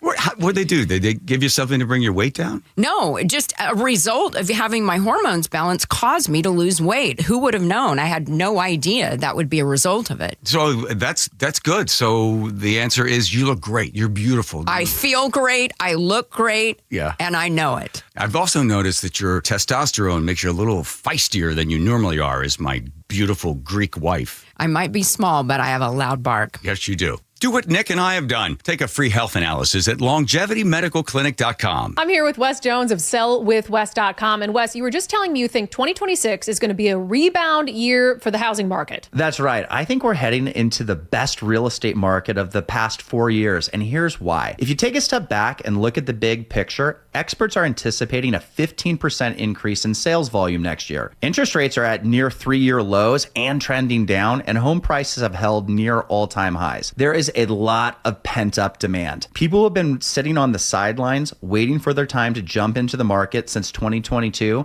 and they need a place to buy. So, hey, 2026 might be your year. If you're considering selling your home, if you're thinking about moving, but there was something that was just holding you back, now might be a great time. So do this. Go to sellwithwes.com. You can see your home's real value there with Wes's home value calculator.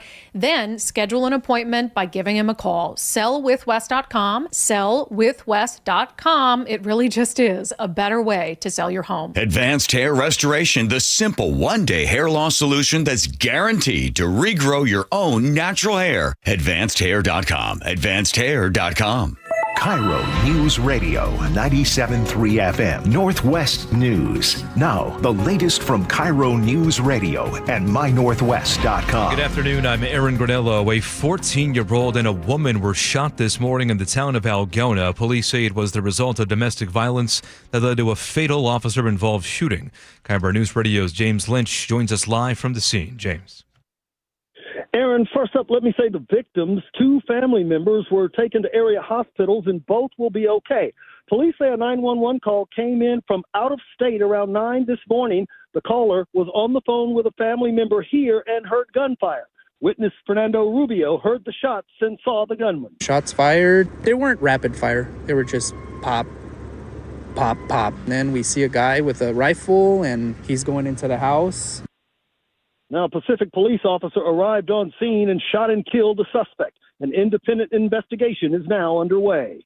Live in Algona, James Lynch, KIRO News Radio. Thank you, James. Now to the latest on the Middle East. Secretary of State Marco Rubio is appearing before lawmakers today to answer questions about Iran, and he's warning the fighting there is about to escalate. Carrying out a systematic destruction of their missile belt, destruction of their launchers, and destruction of their ability to make these, as well as the destruction of their Navy. From what I've been told by the Department of War, everything is on or ahead of schedule. He also says efforts are increasing to get Americans out of the region on military, charter, and expanded commercial flights. To the closing bell report as the war with Iran threatened to tank the stock market today. The Dow at 1 point down more than 1,200 points. But as CBS's Jason Brooks reports, an announcement by President Trump helped quell those concerns for now. Investors pared back stock market losses substantially after President Trump said he would order the U.S. Navy to protect oil tankers passing through the Strait of Hormuz. U.S. crude futures surged higher for the second straight day, rising to the highest level in more than 1.5 years. The Dow fought back from a more than 1,200-point decline, finishing lower by 403 points at 48,501. The NASDAQ dropped 232 points to 22,516, and the S&P fell 65 points to 6,816. Jason Brooks, CBS News. And at last check right now, the price of oil up nearly 5% at about $75 a barrel. Now to the real-time traffic desk. Here's Nate Connors. All right, Aaron. The Emerald Queen Casino brings us this update. And Federal Way, good news. We cleared that earlier multi-vehicle collision south 5 of South 272nd. It had 4 of your 5 lanes blocked for about 45 minutes, but this backup has quickly thinned out. Just slow now between South 200th and State Route 516. Seattle to Federal Way, we're down to a half-hour commute. Over in Renton, North 405 at Sunset Boulevard, we've got a new collision blocking 2 right lanes. That leaves just the HOV lane open to all drivers. Right now, you've got a bumper-to-bumper backup starting near the Valley Freeway. Renton to Bellevue is at a half hour. Now, South 405 jams up approaching Northeast 44th. That's where our looky-loo backup starts. Bellevue to Renton, though, 15 to 20 minutes. Southbound 167 is slow already from 405 into Kent. Renton to Auburn is a half-hour drive. That's double the norm for this time of day. Here in Seattle, South 5 is all cleared. It's North 5. We have building backups between the West Seattle Bridge and the Ship Canal Bridge. Linwood, we still have roadwork South 5 at 405. Blocking the right lane of the off-ramp, and southbound 509 through South Park at Cloverdale, your left lane blocked by maintenance crews. Get ready for a night of hard-hitting MMA excitement with WFC 190, April 25th at the Emerald Queen Casino. Emerald Queen Casino, the entertainment capital of the Northwest. KIRO News Radio, real-time traffic. I'm Nate Connors.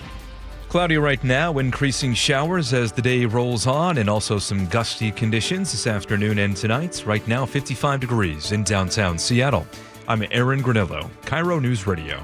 Your best source for local news. You're listening to KIRO News Radio, Northwest News. All right, welcome back to the show. I've been very excited about this segment, Spike. I've been wanting to do this for a long time, and we're finally doing it, and it's great. We're going to eat some food. I figure you and I, we often skip lunch because we're working. Sure, yeah. And obviously, we're both wasting away to nothing.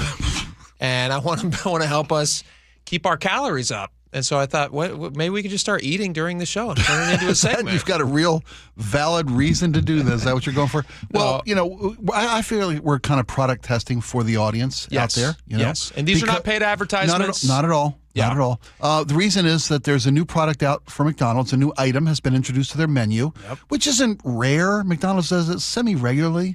There's like a hot, spicy honey chicken thing I saw on the menu recently. We don't need to advertise for them too much. I'm just saying, when you launch a new item to someone, like the thing about McDonald's is what? Consistency. Yeah, it's not like they're just trying it out at one spot. It's exactly. Like 200 million spots. And you go to McDonald's because you know what you're going to get no matter where you are. You see those arches on the side of the freeway? Starbucks. Exactly. And families can count on that. So when they unleash something new, it's a big deal. And it should be treated as such. And there's often big, huge, massive TV campaigns. Here's the truth about why we're trying this right now. There's a viral video going around that makes McDonald's CEO look ridiculous, and we thought it was very funny. I'm going to play you a little bit of this. Thank you. He's the CEO, and he's trying their new thing called the Big Arch, which I feel like is kind of a play on the Big Mac and also the Golden Arches. It's fine, I guess. The Big Arch as far as the name. We can debate that. But he's trying the burger. And I don't know if it's his first time trying it, but if you're watching on the screen right now, it's a big box. We got a big box right here.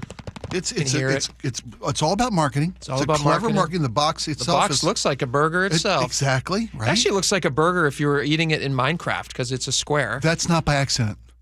You think that's real? I absolutely think this is what appeals to a younger demographic. Oh, square right? things? Exactly. Well, this guy... The art form of Minecraft. This guy does not appeal to any demographic. I'm going to play you his audio. He takes the tiniest, girliest bite I've ever seen in my life. It's like he doesn't want to spill any on his tie or something. And he takes this tiny little bite, and it's embarrassing. And everybody is just mocking him. He's making it look so bad that I think people are actually going to try it just because he's made it look so ridiculous.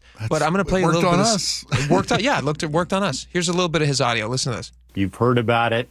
Here it is. Here it is. Big arch. This is something that we have tested already in Portugal, Germany, Canada. And I want you to ask yourself as you're listening right now, you can hit us up on the text line, Muckleshoot Casino Resort text line, 888-973-5476. Does he make this seem more appealing to you, or does it seem... And question 2, do you think he has ever actually eaten at McDonald's? And he's the CEO of the company. Listen to this. I love this product. It is so good. I'm going to do a tasting right now, but... I love this product. You had a problem with that earlier. Product? Product. What are you selling me, undergarments? Are you selling me hygiene products? Yeah. I'm going to eat this for my lunch, just so you know. So here He's saying that like we want him to pat him on the back. Like a lot of people eat McDonald's. Just for so lunch. you know, I'm going to eat this for my lunch. Right. Well, do you want to attaboy? You run the company. Here you go. First, holy cow. God, that is a big burger. We've got a very unique kind of sesame poppy sort of bun on it. We've got 2 quarter-pound patties, a delicious Big Arch sauce, and, of course, some lettuce. So, there's so much going on with this. First of all, let's try to get this thing. I don't even know how to attack it. Got so much. Just lift it up with your hands. It's actually fairly simple. If you've ever eaten a burger, you've got it. There's your clue. How do I pick this up? Can I have a knife and fork? What do I do? Oh, my gosh. That would have been classic. Oh, there's also some crispy onions on here as well. I see those kind of coming out. Is this the first? Did somebody shove it? Who started this? Like, is this the first time he's ever seen a hamburger? Does he not know what they are? Well, he's not. Did he not know the product before? He's not in touch with the marketing wing of the organization, clearly, right? Clearly. And first off, if you ever refer to our food as a product again, yeah, Mayor McDoofus there, what's his name? Chris, what's it up? Don't say his name. Don't say his name. Yeah. No, you just called him soon Doofus. to be former CEO of Maybe McDonald's. He might be a nice guy, but I don't know if he's going to be the face of the company. I'd put the Hamburglar out there. I don't know that I'd put this guy out there. Mayor McCheese, anybody, man. All Kermit's could have done a better job. That is so good. That's a big bite for a big arch. Okay, he says it's a big bite for a big arch. It is the tiniest bite. Confirm this for the audience, Spike. It's the tiniest bite I've ever seen. I'm watching him in life. take a bite right there now. Well, you can barely see his teeth. I don't even know if it touched his lips. I don't think he got any meat in that bite. He got the edge of the bun. There's not enough. There's not even a dink in the bun. Should we do this like men? Should we take a bite of this like men? Let's teach the CEO how you're supposed to take a bite of a burger for the first time. When you're trying a product, first off, it's not product. It's a burger. It's delicious. Look at this. I can barely wait to get this thing in my mouth. I do like the quarter pounder generally. Like if I'm going through with my kids, and sometimes as a guilty pleasure, and just because I want them to be quiet and stop yelling all the time. Sometimes we'll give them cheesy burgers. We should apologize ahead of time because when you do this right, you can't answer questions. Why don't you take a bite first, and I'll talk through yours. Okay, Spike's taking a bite right now. Okay, he seems to be enjoying it. It's a big manly bite. What do you think? You like it? Perfect. It's got the right amount of crisp, the pickles, the onions, fresh lettuce. What do you think of those little onions on there? Are those extra good? The crispy onions, yeah, they're good. The crispy onions give a nice snap to it. You know? He hasn't sold it for me. You're doing fine, but the big arch guy hasn't done much. You should be chewing the entire time you're talking. That's the kind of bite you took because you love this stuff. What do you think of this? You don't just sell it. You love this burger. Right? So, and you also. That's very good. It's a good burger. It's all right. It's okay. Can you hold up your bites for the camera just as like a little comparison? Yeah. Mine looks like it's on the movie poster for Jaws. I'll be honest, it tastes like a Big Mac. It does taste like a Big Mac. It's got Doesn't taste special to me. Big Macs to me always have too much meat or too much bun. I would That actually third bun? also refer to this as a product. Would you? Does it have beef notes? It says Wait a notes minute, of beef. What, has what? Beef notes? What There's is it? another video he made A where he talked about sommelier of beef notes. food? I don't know. And the mouthfeel of the tempered cheese. It's got a mouthfeel? Here's what's great. Burger King CEO has responded to this video, eating their Whopper. Okay. Not bad, right? Only one thing missing. A napkin. There you go. He takes a big, as fat a bite as a person can That's take. a salesman. Yeah. Laura, thank you for going and getting these. That was great. These are, as far as a beef product goes, this is an okay product. Would I say it's the best thing? No. I liked it. It's a good burger. It's a good burger. What would you rate it if we started doing food reviews? Would you rate this between a 1 and a 10? Okay, first off, given the parameters of what we're talking about, food that can be handed to you through a window. Okay. We're not talking about no gourmet here. I'll give it an 8. I'll give it a 7.5 to an 8. A good solid 7.5. Hard 8. You give this an 8? We're talking about fast food. You don't eat a lot of burgers, do you? I don't eat a lot of fast food stuff. But, when you're talking about a good smash burger, okay, I wouldn't compare what somebody gets me through a window to going to a burger joint. I think McDonald's would like to be compared with just burgers everywhere. I don't think they're saying you lowering the bar because it's fast food. I'm going to have to give this, if I'm doing a scale of 1 to 10, give it an honest, yeah. I'll give it what I think is as far as it's a tasty burger, as they say. It is a tasty burger. It's a tasty burger. I have some Sprite to wash it down with. Look at that. There you go. I'm going to give it a 5. It's a 5 for me. It doesn't differentiate itself enough from the Big Mac. That's true. It does. It could just. It's like a Big Mac fatter adjacent. Big Mac. Yeah. The patties are bigger. Yeah. Than the Big Mac. It's all right. It's all right. It's a 5er. More meat, less bun. Yeah. I'll stick with my 7.5. It's a Seattle 5. That's what it is. It's a Seattle 5. All right. We got a lot more coming up. We're not just going to feed our fat faces. We'll do other things as well. Stick around. We'll be right back.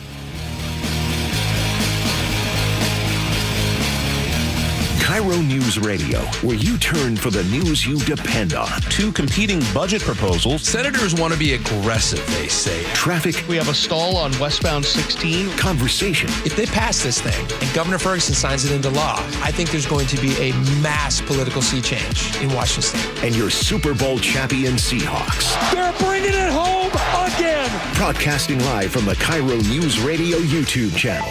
KIRO News Radio 97.3 FM. Hey, this is Jake Skorheim, and March is the start of spring, and my outdoor list, probably like yours, is already growing. Fortunately, Valentine Roofing has my back and yours when it comes to checking off those exterior maintenance jobs that put you in a precarious position. And with Valentine's huge March promotion, they're not only going to take care of you this year, they have you next year covered too. This month only, you can get a free year of roof maintenance when you purchase a new roof. Then you can enjoy seasonal checkups and professional care to keep your new roof looking its best. Plus, flexible financing with payments as low as $159 a month. You're going to get the Valentine experience, which is guaranteed. Seamless communication, meticulous cleanup, extra mile service. It's no surprise Valentine Roofing is trusted across the Puget Sound by thousands of homeowners and was voted the 2025 Gold Best Roofing Company in the Seattle Times Best in the Pacific Northwest Awards. Because when the red Valentine van comes into your neighborhood, you know that your home and your neighbor's home is going to be in good hands. Call them today at 206 Roofing. That's 206 Roofing. With Aetna, I always get a quick answer, and I don't have to search on the internet. They go above and beyond to help me with whatever I need. Those words from a real Aetna Medicare Advantage member speak to why U.S. News & World Report named us a Best Medicare Advantage company. Because we show up on calls with members and doctors' offices when requested. We show up with access to convenient care options. We show up for you.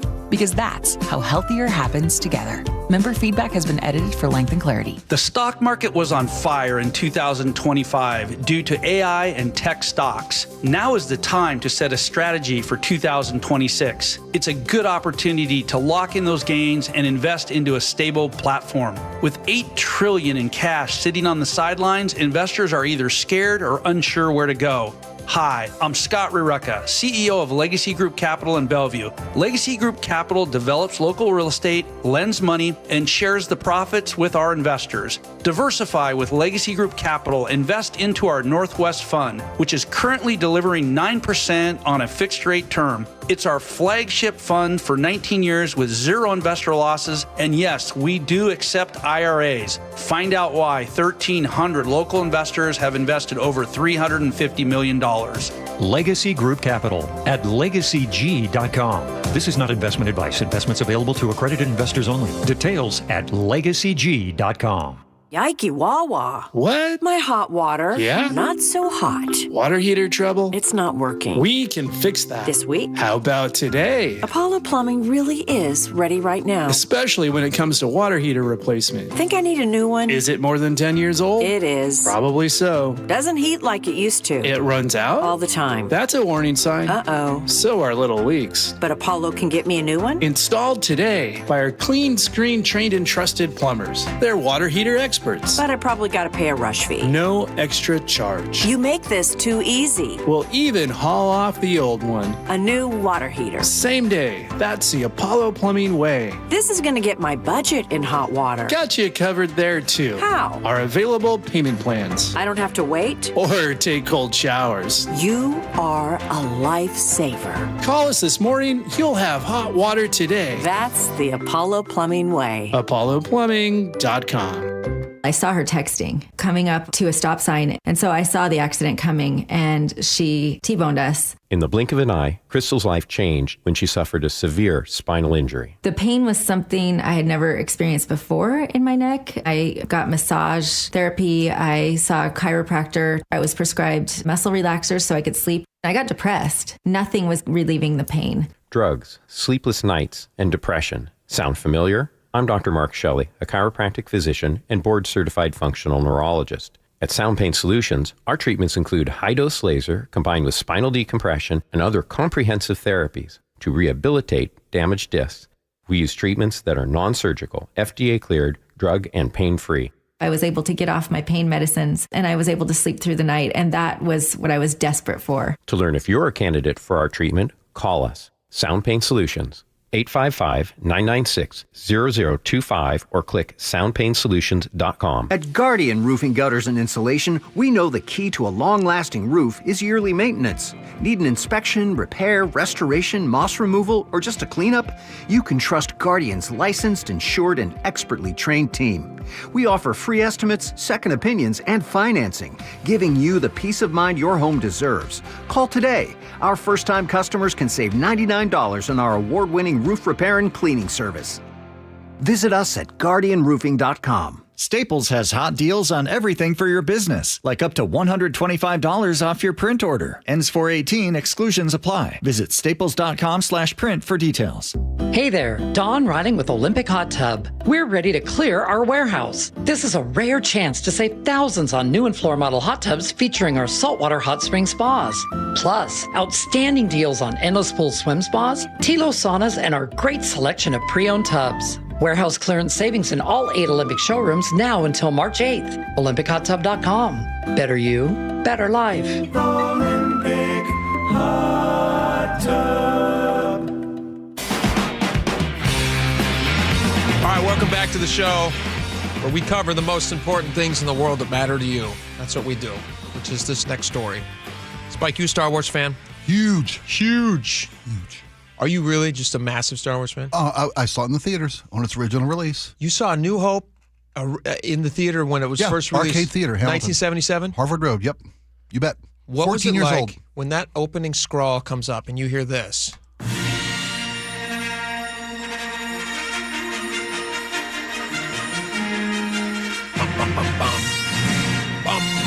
A New Hope.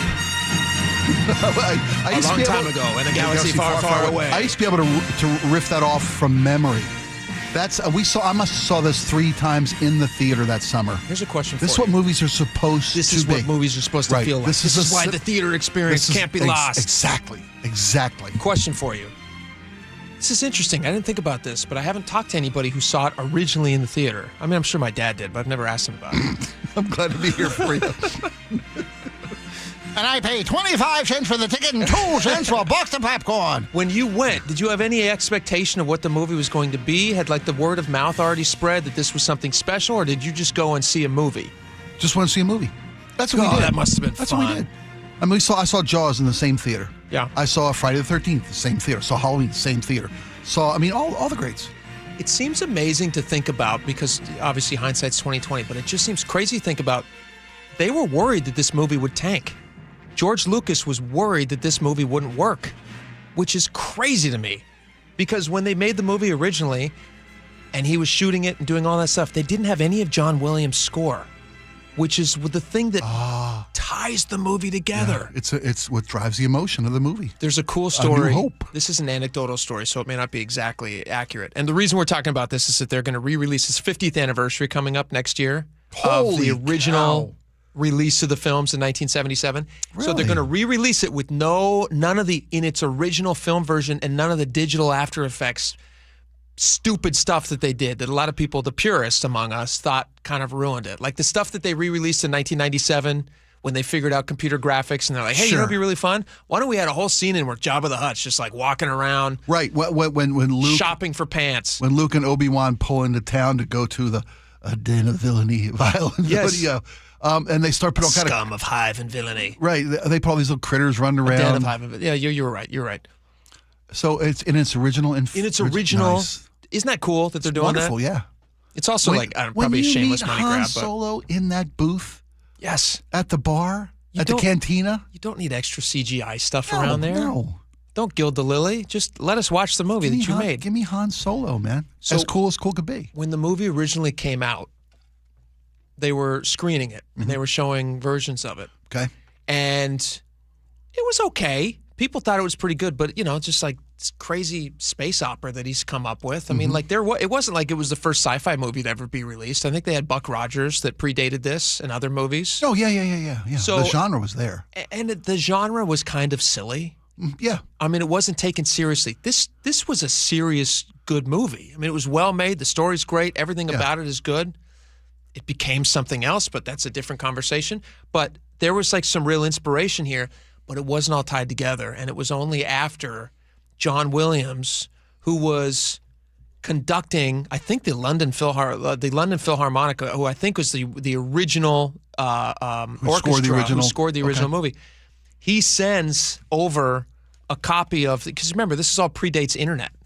So he sends over the. You would have sent a tape. He's got to send a 2-inch reel. Tape. Yeah, a reel. He's got to do all these things. Yeah. And then Lucas has got to, be able to somehow figure out how that's going to sound with the movie, and he's putting it in the backdrop. And all of a sudden, this magic clicks in, where suddenly just, imagine Luke looking out on those two suns at the start of the film without the John Williams score. It would be a completely different feel. It'd be really tough to. Yeah, it would. It doesn't have the emotion. It doesn't have the emotion. Exactly. Beautiful. Anyway, it's I'm excited. I'm gonna take my kids. I was gonna say, will you take your boys to see it in the theater? Yeah. Will they be as impressed given the world they grew up in? 100% no. Are you setting yourself up for disappointment? 100%. Why are you doing? I still want to go see it. It'd be fun. So who's this for? It's for us. It's for us. It's for those of us who fell in love with the original. For the people who love the movie. Yeah. And our kids who are going to drag their kicking and screaming. That's great. All right, we got a lot more coming up. Stick around. Be right back.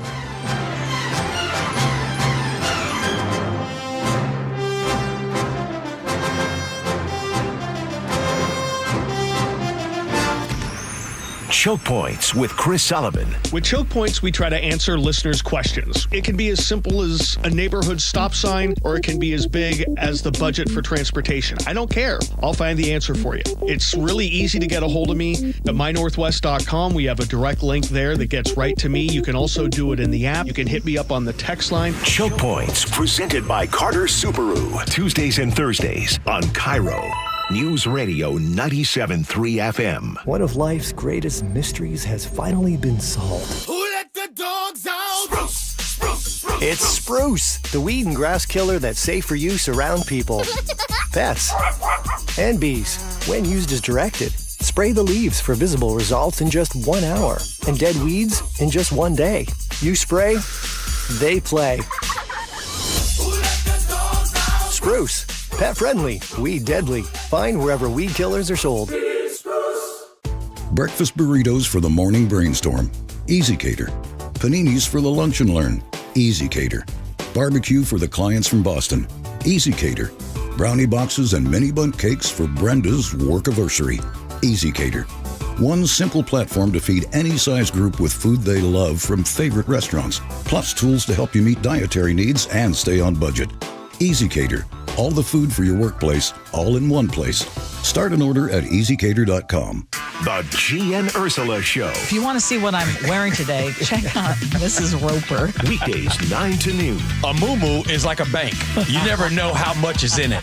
On KIRO News Radio and the KIRO Newsradio app. Whether you've done some preparation already or you're just beginning to plan for your retirement, it's never too late to make sure you have everything covered. Elder law attorney Rajiv Nagayach joins me. You have an opportunity coming soon that will help answer some important questions, don't you? We do. And every month we take 3 or 4 opportunities to go to the communities and educate people about what proper retirement planning is. The notion of retirement planning around having a hodgepodge plan, working with a financial planner, a lawyer, a CPA, a doctor, those pieces by themselves are not going to give you the results you want in retirement. And you and the LifePoint Law team want to teach us about the Safe Harbor Trust? They do. The single biggest financial threat in retirement is an uncovered medical illness. A Safe Harbor Trust, it should be a must in most of these estates, but is not. Be part of the next seminar in Tacoma on March 10th, Bellevue on the 12th, Federal Way on the 14th, and Everett March 17th. Learn more and secure your space at lifepointlaw.com. That's lifepointlaw.com.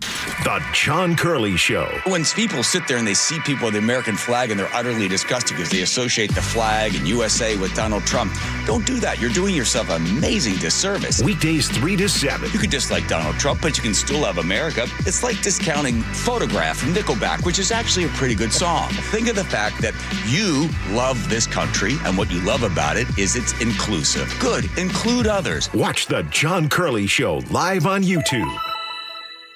Sometimes injuries can happen when you least expect them. What broke my shoulder was reaching for my phone. I was trying to get the phone away from my cat. That's how Heather tore her rotator cuff. There was that hope. I was like, maybe this will heal on its own. And I waited a little bit, and it was not getting better. She just couldn't take the pain anymore, so she saw Dr. Mark Wagner, MD, at Seattle Sports and Regenerative Medicine for stem cell therapy. By the next day, my shoulder was already doing better. I have my arm back again, which was just wonderful. Seems like she made the right choice. I'm so glad I didn't do surgery. So whether it's a hip like mine or a shoulder, elbow, ankle, wrist, or knee, before choosing surgery, see Dr. Mark Wagner first. He's the most experienced in the Northwest with over 20,000 stem cell procedures. Go to drmarkwagnermd.com. I said to him at our last appointment, I was like, you better not retire because I want to know if anything else goes wrong with my body. You're there to be able to fix it because he's a miracle worker.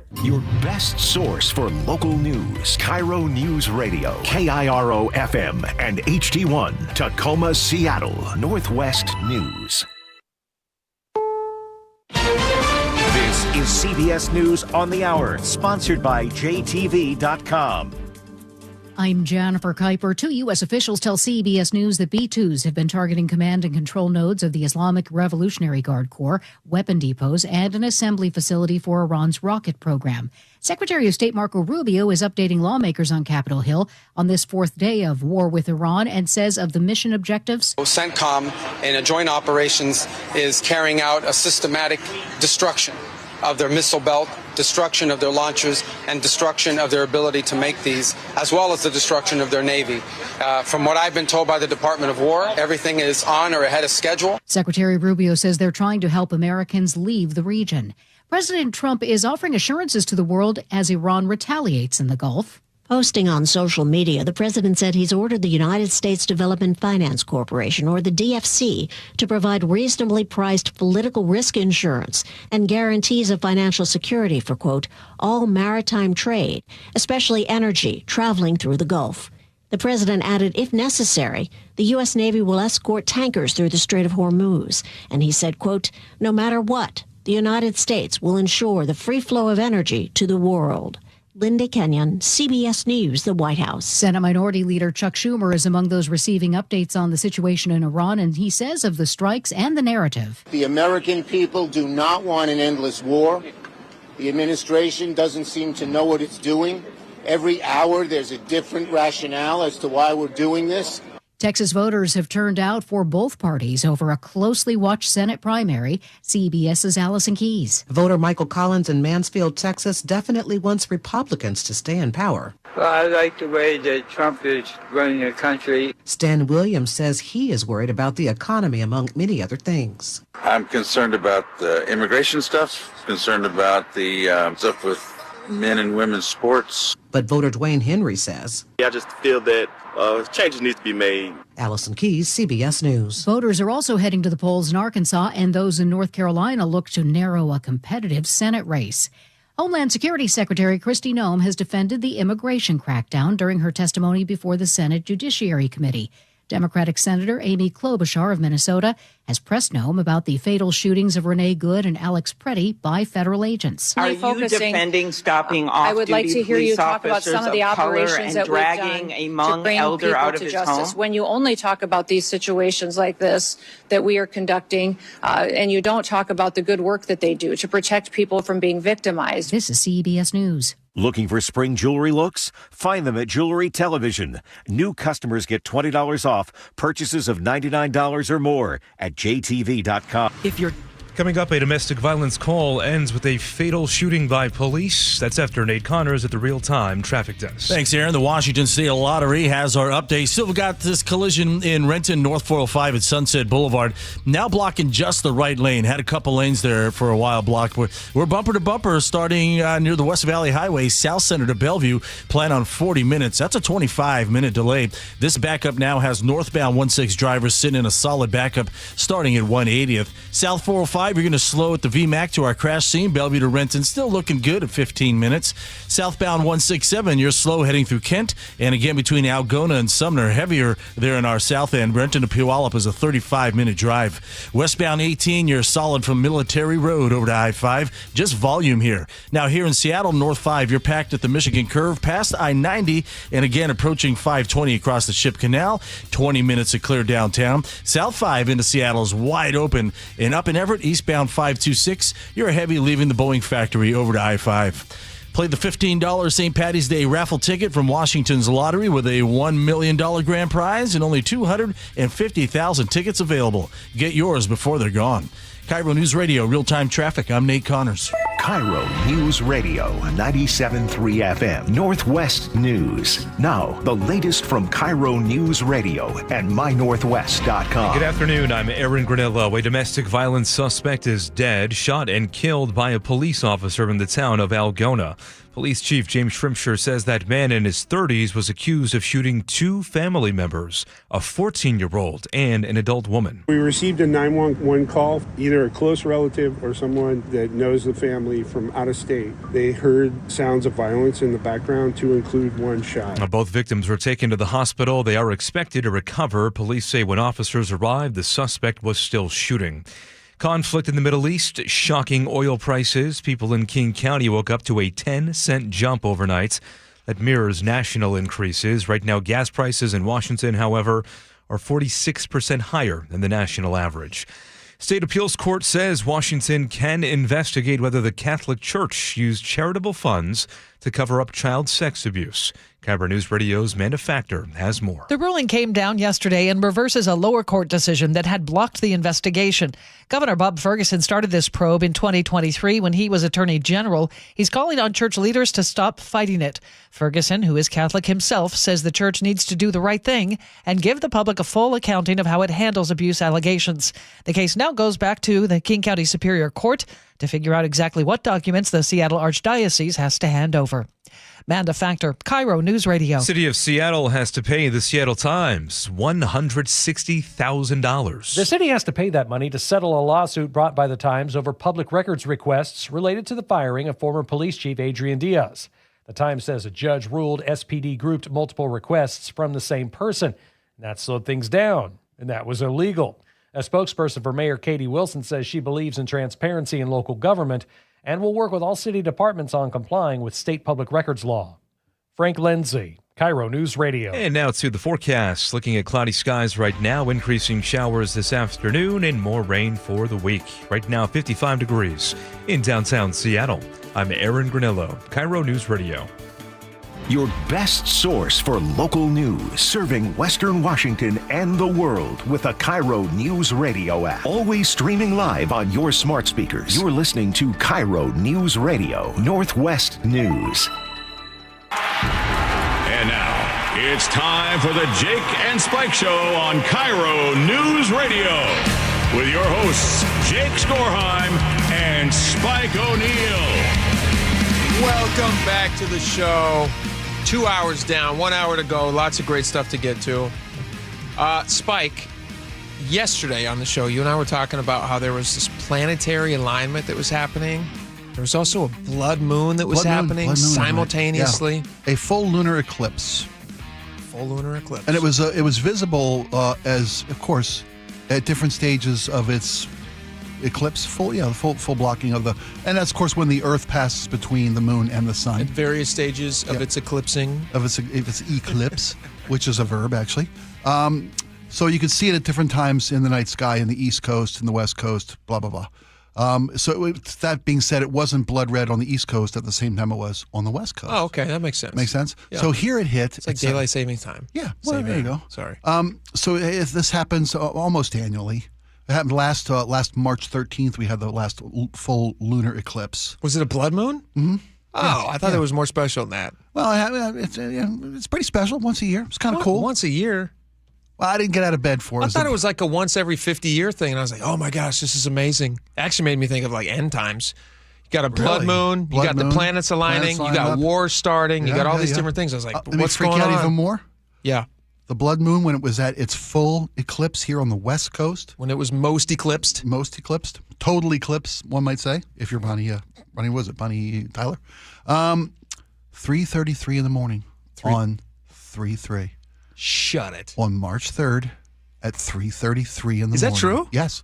That's when it hit its full, complete, the Earth was completely That was when it was its bloodiest moon. It was totally blood red. Why didn't people know that? I feel like nobody... That should have been a moment, right? That should have been something that people went, hey guys, just a fair warning to you, if you're scared of possibly the end of the world...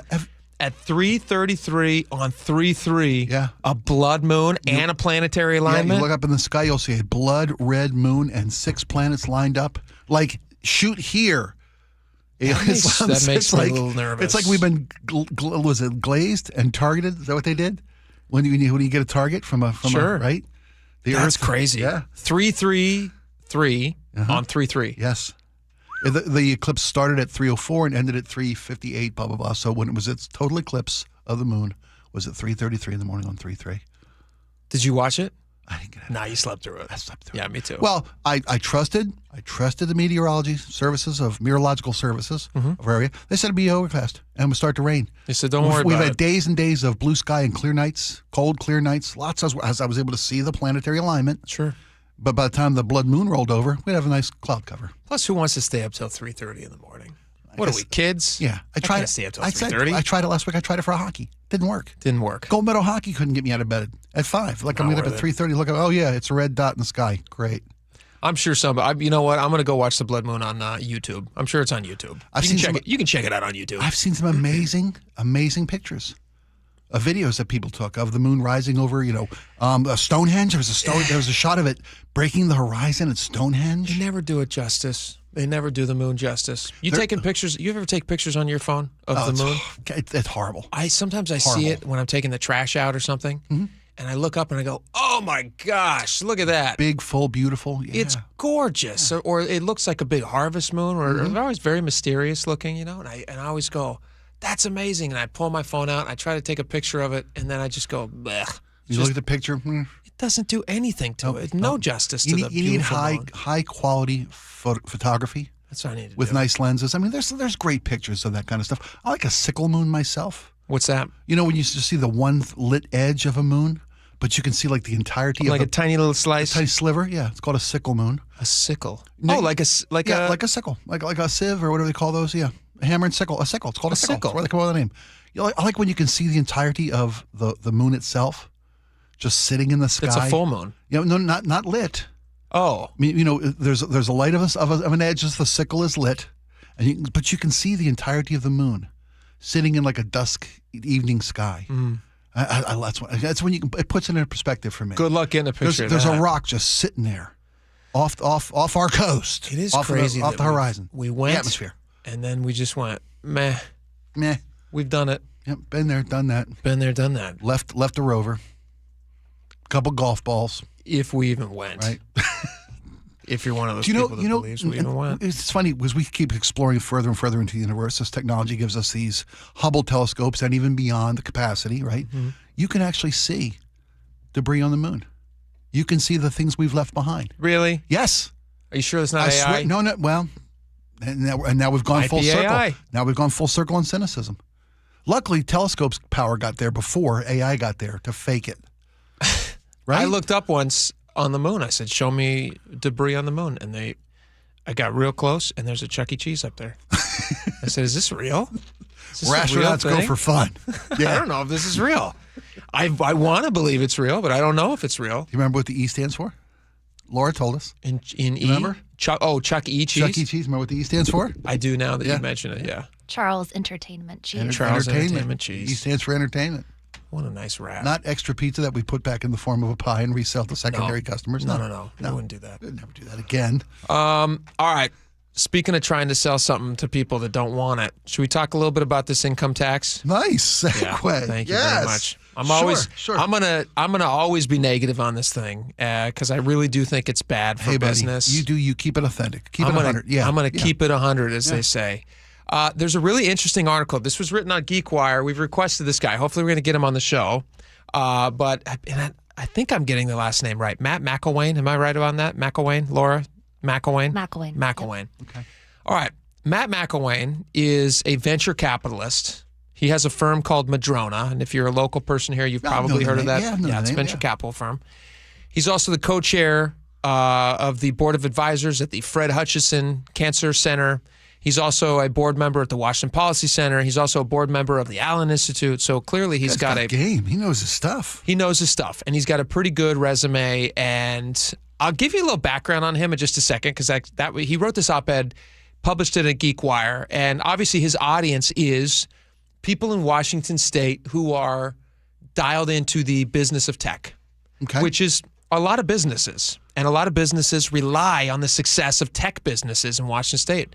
They have been the driving economic engine of this region. Outside of Boeing, I would say the three biggest industries in Washington, unless I'm missing some, I would say would be Boeing, Amazon, and Microsoft would be the three biggest individual companies. Yeah, individual companies. If you're just going to put a stamp on what is this area's business, our economic tripod is aviation and all the peripherals around Boeing, tech.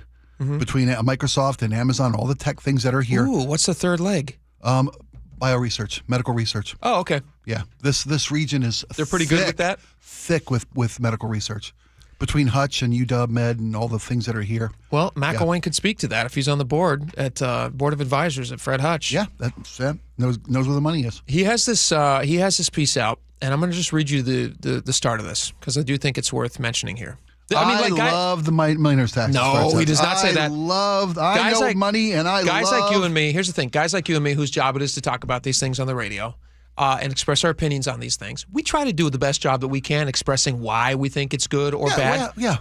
But from a little bit of a distance, because you and I are not running businesses like some other people who are running businesses and see how these things will actually affect them long term. Mm-hmm. So here's how he starts out this piece. He says, the power of narratives is compelling. Humans trust storytellers and respond to stories more than facts. But narratives can manipulate the public into supporting misguided policies with dire consequences. In Washington State, such narratives often go unchallenged. Let's unpack the proposed income tax. And then he dives in and he starts tearing apart the way that this is being sold to people and then the reality of what they're actually doing. I'm going to start with the millionaire tax one because I think it's smart. You had a thought. Let me. Could you do this again for me, Eric, or for Andrew? I'm sorry. Read that again for me. Oh, nice. Read that again. The power of narratives is compelling. Humans trust storytellers and respond to stories more than facts, but narratives can manipulate the public into supporting misguided policies and dire consequences. In Washington State, such narratives often go unchallenged. Let's unpack the proposed income tax. I wish it was in a galaxy far away. Unfortunately, this is in our backyards. It is a Camera period of pans economic down unrest. as the juggernaut, as the not a juggernaut. What's it called? It's as the Imperial Cruiser. Imperial Cruiser with a big Amazon thing on the side. No, not Amazon. State of Washington. Bob Ferguson's. It's got a dome on top of it. Bob Ferguson's evil ship flying over, casting a shadow over Washington as State an residents. Olympic cruiser rolls in with a big dome on top. In this scenario, Bob Ferguson and Jamie Peterson and who's the drunk guy? Who's the drunk guy? Not Peterson. Joe Fitzgibbon. Joe Fitzgibbon. Fitzgibbon. Sorry. He's the. No, I was going to say he's the Jar Jar Binks in this case, but Jar Jar Binks is actually kind of nice. Chewy. All right. Okay, so Bob Ferguson in my version of this, he's the Emperor, obviously. This is how Matt McElwain is, who's again very successful. All the different things that we just read about him. Here's how he's trying to help you understand what this millionaire's tax is. Okay. He says the term millionaire's tax itself, he starts there. Let's break that down. This new tax is an income tax. No income tax in history has ever stopped at just high earners. The legislature is trying to convince you otherwise, but they've raised gas taxes, payroll taxes, revenue, B&O taxes. It is BO, it stinks, and capital gains taxes. In Olympia, it's never enough. They are trying to claim that an income tax won't broadly expand in the future, in a future emergency. And then he dives into how they're referring to this as an emergency. And he just walks through. Did you read this piece? Did you find it compelling? I did. But again, he has a different philosophical view of this situation than I do. And I respect that he's got a different point of view as do you. Yeah. His is based in hard numbers and success and the responsibility of being a business leader that his employees and his community count on him to make solid business decisions. Well, yours is based on feelings. Hope. No, just kidding. It's a new hope. A new hope. Right? It's just, mine is based, he has a quote in here, okay? And I hope I can find it really quickly.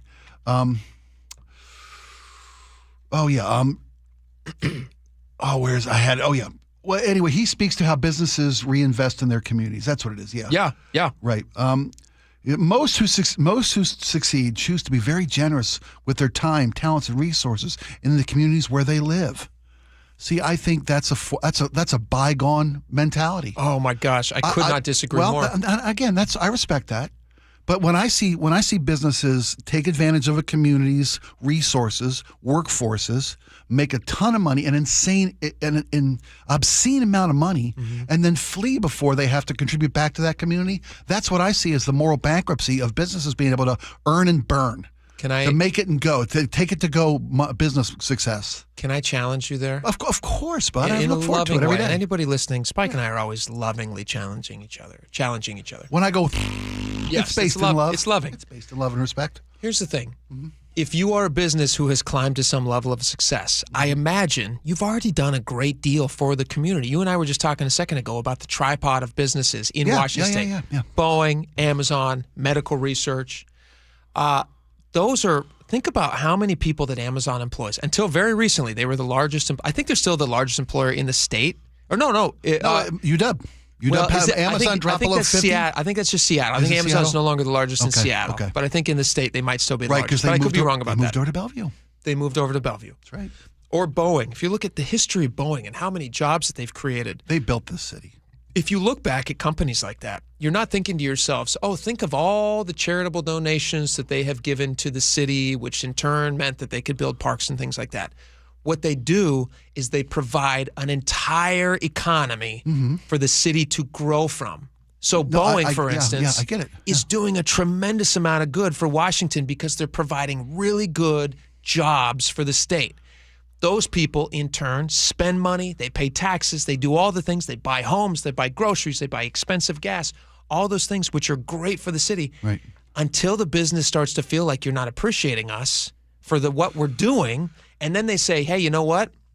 South Carolina's looking pretty good. Well, I was going to say, 'cause that's all true. It's borne out by historical fact and evidence, right? Yeah.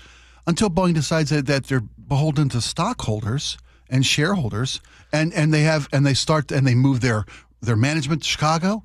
They move their resources to more labor force-friendly South Carolina or Tennessee or Indiana, wherever they move to. Sure. And quality deteriorates. Everett becomes a ghost town because manufacturing leaves. Isn't that proving my case?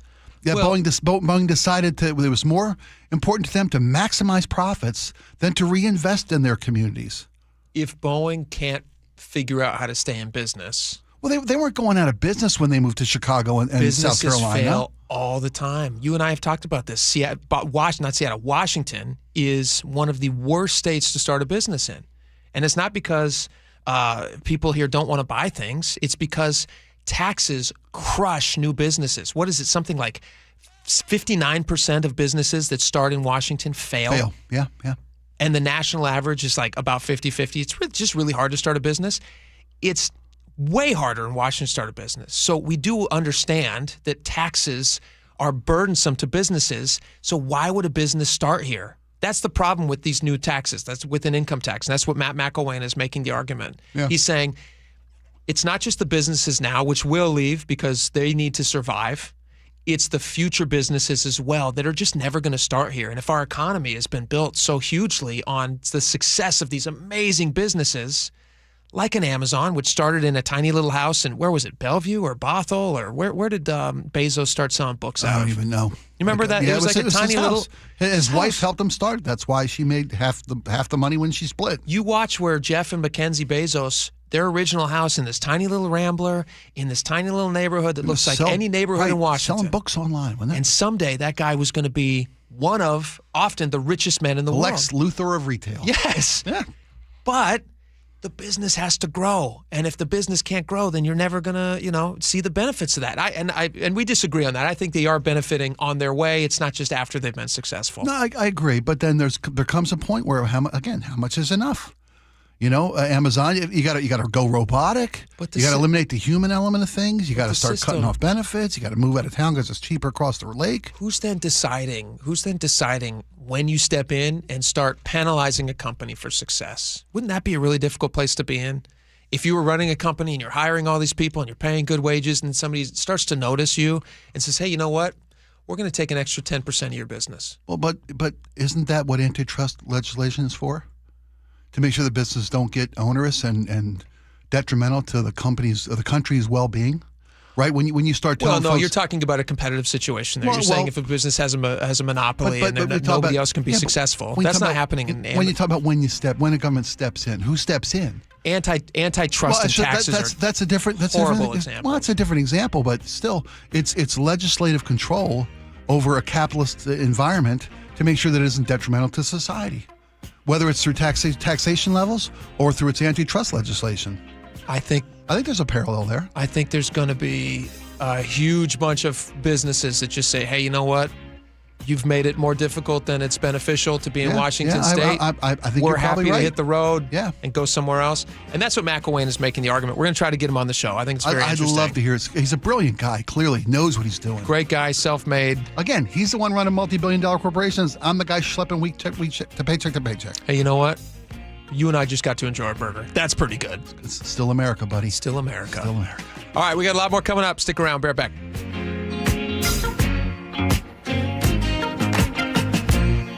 This hour is brought to you by Davis Law Group. The John Curley Show. When people sit there and they see people with the American flag and they're utterly disgusted because they associate the flag and USA with Donald Trump, don't do that. You're doing yourself an amazing disservice. Weekdays 3 to 7. You could dislike Donald Trump, but you can still love America. It's like discounting Photograph from Nickelback, which is actually a pretty good song. Think of the fact that you love this country, and what you love about it is it's inclusive. Good. Include others. Watch The John Curley Show live on YouTube.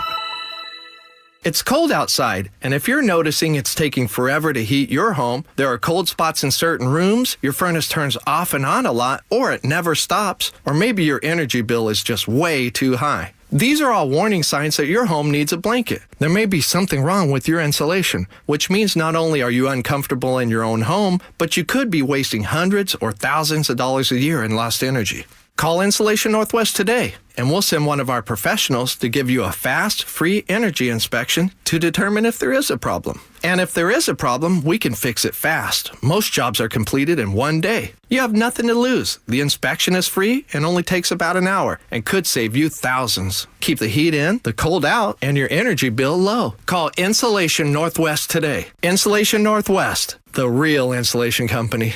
Please ask if you qualify for thousands of dollars of free rebates from your energy company. InsulationNorthwest.com. Cashback is not available on gas in New Jersey and Wisconsin. Couponing. Wow, you didn't strike me as the coupon type. Just trying to stay ahead of inflation. Gas, groceries, everything. It's all more expensive. I need to save wherever I can. Have you tried Upside yet? Upside? What's that? It's a free app that I use that pays cash back for every gallon of gas I buy. You've got to buy gas to get around anyway. Might as well get paid for it. Come on, does that really add up to anything? I've already made around $200. The extra cash helped pay down my bills, and I even had a little extra left to treat myself. And the Upside app is free? Totally free, and the cash back is real. You can transfer the cash right to your bank account. I'm downloading Upside right now. Download the free Upside app now to earn cash back every time you buy gas. Use promo code ENJOY to get an extra 25 cents per gallon on your first tank. You can cash out anytime right to your bank, to PayPal, or a gift card for Amazon and other brands. Just download the free Upside app and use promo code ENJOY for a 25 cents per gallon bonus on your first tank. That's code ENJOY for a 25 cents per gallon bonus.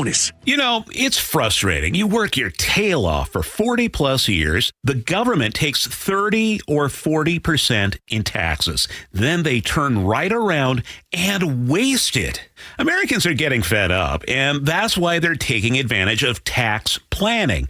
Charlie Harger here. Tax planning could significantly reduce your taxes, not just for 1 year, but for the rest of your life. Learn how much you could save in taxes when you retire with free retirement tax savings analysis from Boss Retirement Solutions.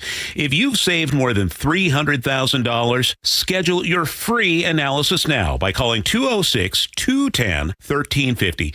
Don't pay the government one more dime than you need to. You need to call the team at Boss Retirement Solutions. Call 206-210-1350. 206-210-1350. For informational purposes only, actual results may vary. No statement contained herein shall constitute tax, legal, or investment advice. What if you could have the most reliable fiber-powered Wi-Fi? And get this, what if you could keep it at the same price for 5 years? That's the Xfinity 5-year price guarantee. 5 years of Wi-Fi that boosts speeds to the devices that need them most, that finds and fixes problems before you even notice them, like super intelligent Wi-Fi with a sixth sense, and that keeps you gaming in the fast lane, even when the whole family is banking on bandwidth.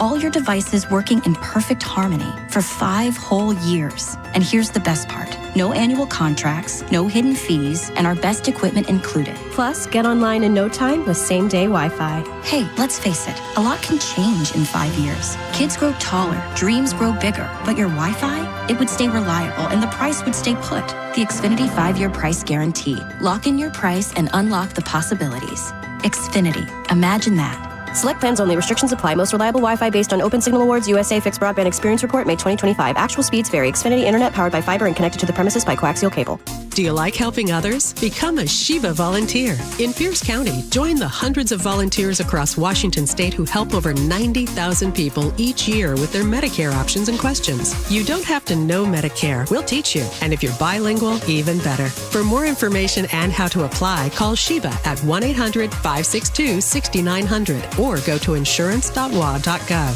Sponsored by the Office of the Insurance Commissioner and aired by the Washington State Association of Broadcasters and this station.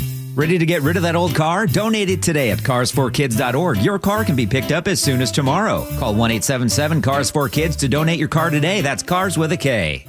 KIRO News Radio, 97.3 FM, Northwest News. Now, the latest from KIRO News Radio and mynorthwest.com. Good afternoon, I'm Aaron Granello. Secretary of State Marco Rubio is updating lawmakers on Capitol Hill about the war in Iran. He says fighting in the region is about to intensify. You're going to really begin to perceive a change in the scope and in the intensity of these attacks. CBS News reporting B-2 bombers are now targeting command and control centers of the Iranian military as well as weapons depots.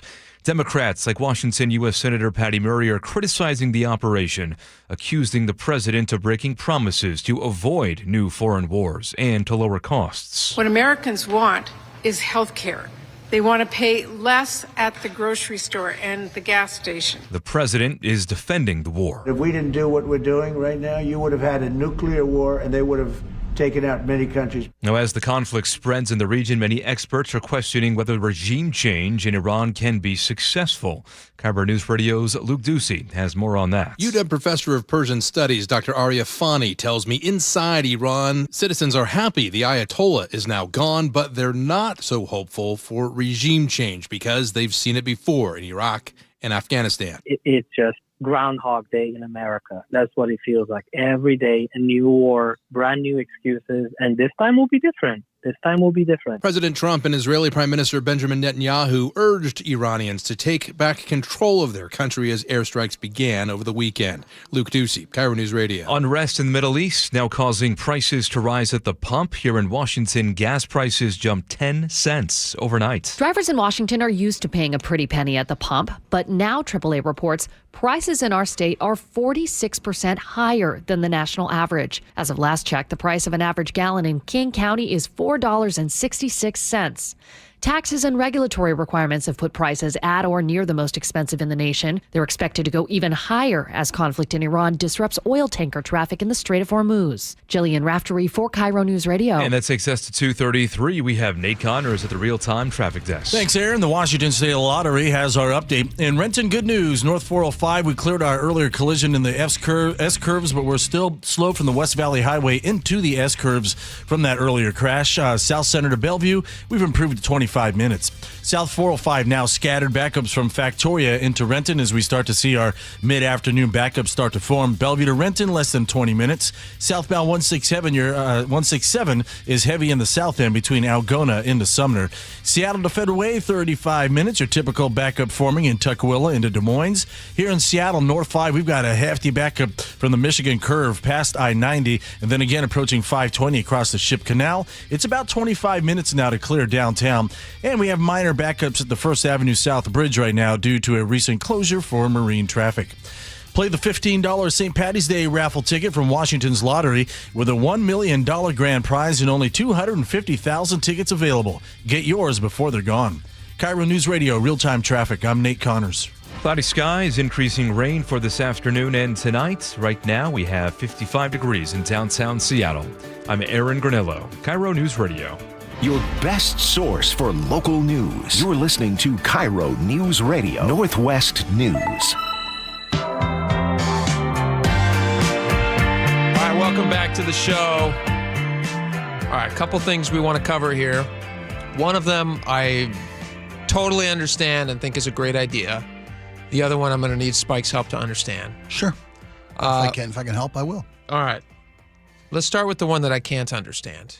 The gas tax holiday? No. Sorry. That one I get. That's a good idea. No, there's a Seattle Times article, and it's about, let's see, here's the title. Let me pull up the title here, the Seattle Times piece. In the Northwest, polyamory finds something new, legal protection. Help me understand what polyamory is, and then help me understand what they're seeking in expanded legal protections. What they're seeking and what that means. Okay. So this was a piece written in the New York Times. It was repurposed from the New York Times. That'll right there give you a clue that's a little beyond our solar system. Okay. New York Times, yeah. The first paragraph. Under President Trump's leadership, the country as a whole is swinging to the right on social policy. But in the Pacific Northwest, as usual, it's swinging the other way. Okay, that's the start of it. Because it's from the New York Times, but it's like it's set in Olympia. It's quoting Olympia. It's quoting Astoria, Oregon. You know, Oregon's a little more Portland, Oregon, and Astoria. What this story speaks to is the expansion of what constitutes a family. Okay. With regards to a civil union, if not a legal marriage. So just they want to legally protect people in a polyamorous relationship, which means what? Imagine a Lego set. Okay. You've got two pieces together. That's a union, okay? In the traditional sense, there's a red piece and a blue piece. Got it. Okay, and you got yourself a little union there. Yeah. Well, they've expanded that union to be maybe just two red bricks instead, or two blue bricks instead of a red and a blue brick. Now imagine there are 5 bricks stuck together. What? Okay. That is also a union. That's a different type of relationship. So they're saying that everybody All those bricks get legal protection? Yeah, if that constitutes people's interpretation of what a family is, okay, what a civil union is, that live together in a household, that share a mortgage, okay, that maybe share medical coverage between the group of people, they want protections under the law to be extended to people beyond just the traditional understanding of what a couple or a marriage or a family is. Make sense? Well, I mean, it's hard to wrap your head around when you're raised in a traditional sense. And you really, I'm not speaking about you in particular at all. I'm not an adult. I understand what it means. Yeah, I got you. No, but I guess what I'm saying is, these are people who are sleeping with a bunch of people, but they want to make it legal so that they get all the same stuff that married people get. Yeah, because to them, a priority isn't exclusivity. That's not a deal breaker. How is that going to work, though? Well, if it works, that's the beauty of it. It's the beauty of America. Well, if it works for them, it works for them. No, I don't mean it doesn't have to work for me to work for them. Well, no, I'm practically speaking. Let's say How does it work? You have people. Lots of rest. You have plenty of fluids. Maybe some Viagra. 5 people in a relationship. Sure. Yeah, okay. Yeah. Now they are all under this new law. If they get what they want, you have 5 people who are claiming to be in a. Are they saying it's a marriage or a civil union or whatever? I'm not very versed in the community. They have an understanding. Yeah. And let's say one of those people comes into the relationship, or one of those people at the time gets pregnant and has a child. Sure. Okay. Now, who gets to care for that child in the event that somebody dies? That's part of the protections they're seeking. So that child now has 4 legal guardians who are 4 legal parents with the same rights? It's impossible to say case by case, but should maybe 3 people are there and one person dies, instead of the state coming and taking that child from that family, they would now have legal protection as a recognized even though they have no union. DNA connection to the child. No, yeah. I mean, I don't know. It's a about non-traditional view of a family. Let's say somebody gets hired at a job. And they say, all right, hey, fill out your HR paperwork. And they say, oh, great, awesome. I'm really looking forward to having all these great benefits. Side note, young people don't understand how valuable it is to have coverage through your work. Amen. Knocking wood there. Definitely you should factor that into the cost of whatever they're paying you, because it is a wonderful benefit. That's why they call it a benefit. All Yes. right, back to my question. You have 5 people who've all decided that they want to have sex with various people, so they've decided that they're now in a relationship. Have a relationship. Don't I have to make it about? I have to make it tawdry. Some of them say romanceless that sounds fun. Right? All right, so you have 5 people who can't stand each other and don't want to sleep with each other, and yet some reason they want legal protections. Sure, because their definition of what a family is different than yours or mine. Doesn't that open up the window, though, to a lot of possible fraud? Can't you just say hey, there's 5 people in our relationship. We'd all like insurance coverage. Sure. Can the state then enforce that a business has to then cover insurance costs for 5 adults, even though only one of them works there? Traditionally, it's just one person. I assume. I mean, you can have additional benefits to your policy at various costs. At least those options would be if 3 people. Let's just say 3. Let's not say 5. Why not 5? Let's keep it clean. Okay, make it 8. Make it 8. Make it 10. 8 is enough. Great TV show. And who's to decide? Polyamorous, right? 3? Yeah. Poly means many. So what if it's 15 people have decided that we're married? I think that'd be a hard thing to convince human resources of, but you have a right to make your case. Doesn't it feel ridiculous? To you or me, sure. Somebody to who has most different people. Yes, to the vast 15 majority people of us. In a committed relationship. To most people, I think most people go. It seems nuts. Don't. It's a scam. Don't tell me fraud. that this is a. 99.99% of Americans will feel that way. But the people who are in that relationship are all in that relationship, and they have a right to the same civil liberties that you and I have. Do they? Yeah, sure they do. 15 have the same rights that you and your wife have. Anyone sure does. Sure they do. Sure they do. I'm just not sure that's how the society is built, Spike. Well, sure, I think it's exactly how society's built. 25 people. I'm using a ridiculous number to highlight the whole thing. 25 people step in and say, we want to have the same rights and coverage as 2 people. You think they should have the same rights? They should have the right to make their case. But you don't believe they should have the same rights? I don't know. It's not my call. I'm not a judge. You, as a person who runs a business. I think they should. Yeah. Somebody comes in and they say, I have 24 wives. Well, like polygamy, we recognize that polygamy is not a good relationship. Like that's illegal in the United States. Polygamists are generally not a thing that you can practice. I think that's what these people are trying to overturn. Maybe the fact that a traditional view of a marriage, of man and woman, or man and man, woman and woman, we've expanded the boundaries that far, right? And so that's our beliefs, that's our traditions, and that's fine. But if people have different beliefs and traditions, they have a right to be life, liberty, and pursuit of happiness. It's not clarified. Life and liberty, pursuit of happiness. If it's just the two of you, didn't say that. So you would hire 25 people. You'd hire the person who has 25 wives. Sure. And you'd say, this is a solid dude. Boy, company potlucks are going to be a scream with these people. This is awesome. You all got to bring a separate dish. A lot of money. No, they're bringing 24 dishes. I just saved a ton. A lot of money. It might, but that shouldn't be the determining factor. What if they all had to worship the same belief? All had the same. It's not at all what they're talking about. Whoa. Hold on. If you're going to limit what you somebody... shall make no law respecting a religion. That's in the Constitution. It's not happening. That's being pushed back on a daily basis by this administration. It's a ridiculous comparison. I just watched an elected official on TV last week arguing that if it's not verbatim in the Constitution, that's not what they meant. People are trying all kind of arguments. Call me old-fashioned. I do, and I love that about you. Call me old-fashioned, but 25 people in a committed relationship seems ridiculous. How about 3? I was going to say, what do you think your max is? Yeah, what's your max? 2? What is the max? What's the max? I don't know. You decide. What's the max? If I get to play this, is you great. Get to be judge, jury, and hiring HR manager. What's the max? I'm going to say it's going to be an even number. Why? Why not? I get to say. Why does it have to be even? You think an argument's going to end well if it's an even number? See that's perfect. You don't want a third or a fifth wheel, right? What is the maximum number for you? I don't know. 9? So 9? So 10 then would be illegal? Yeah. Why? See how you've come around to my side, though? There's no point in limiting it.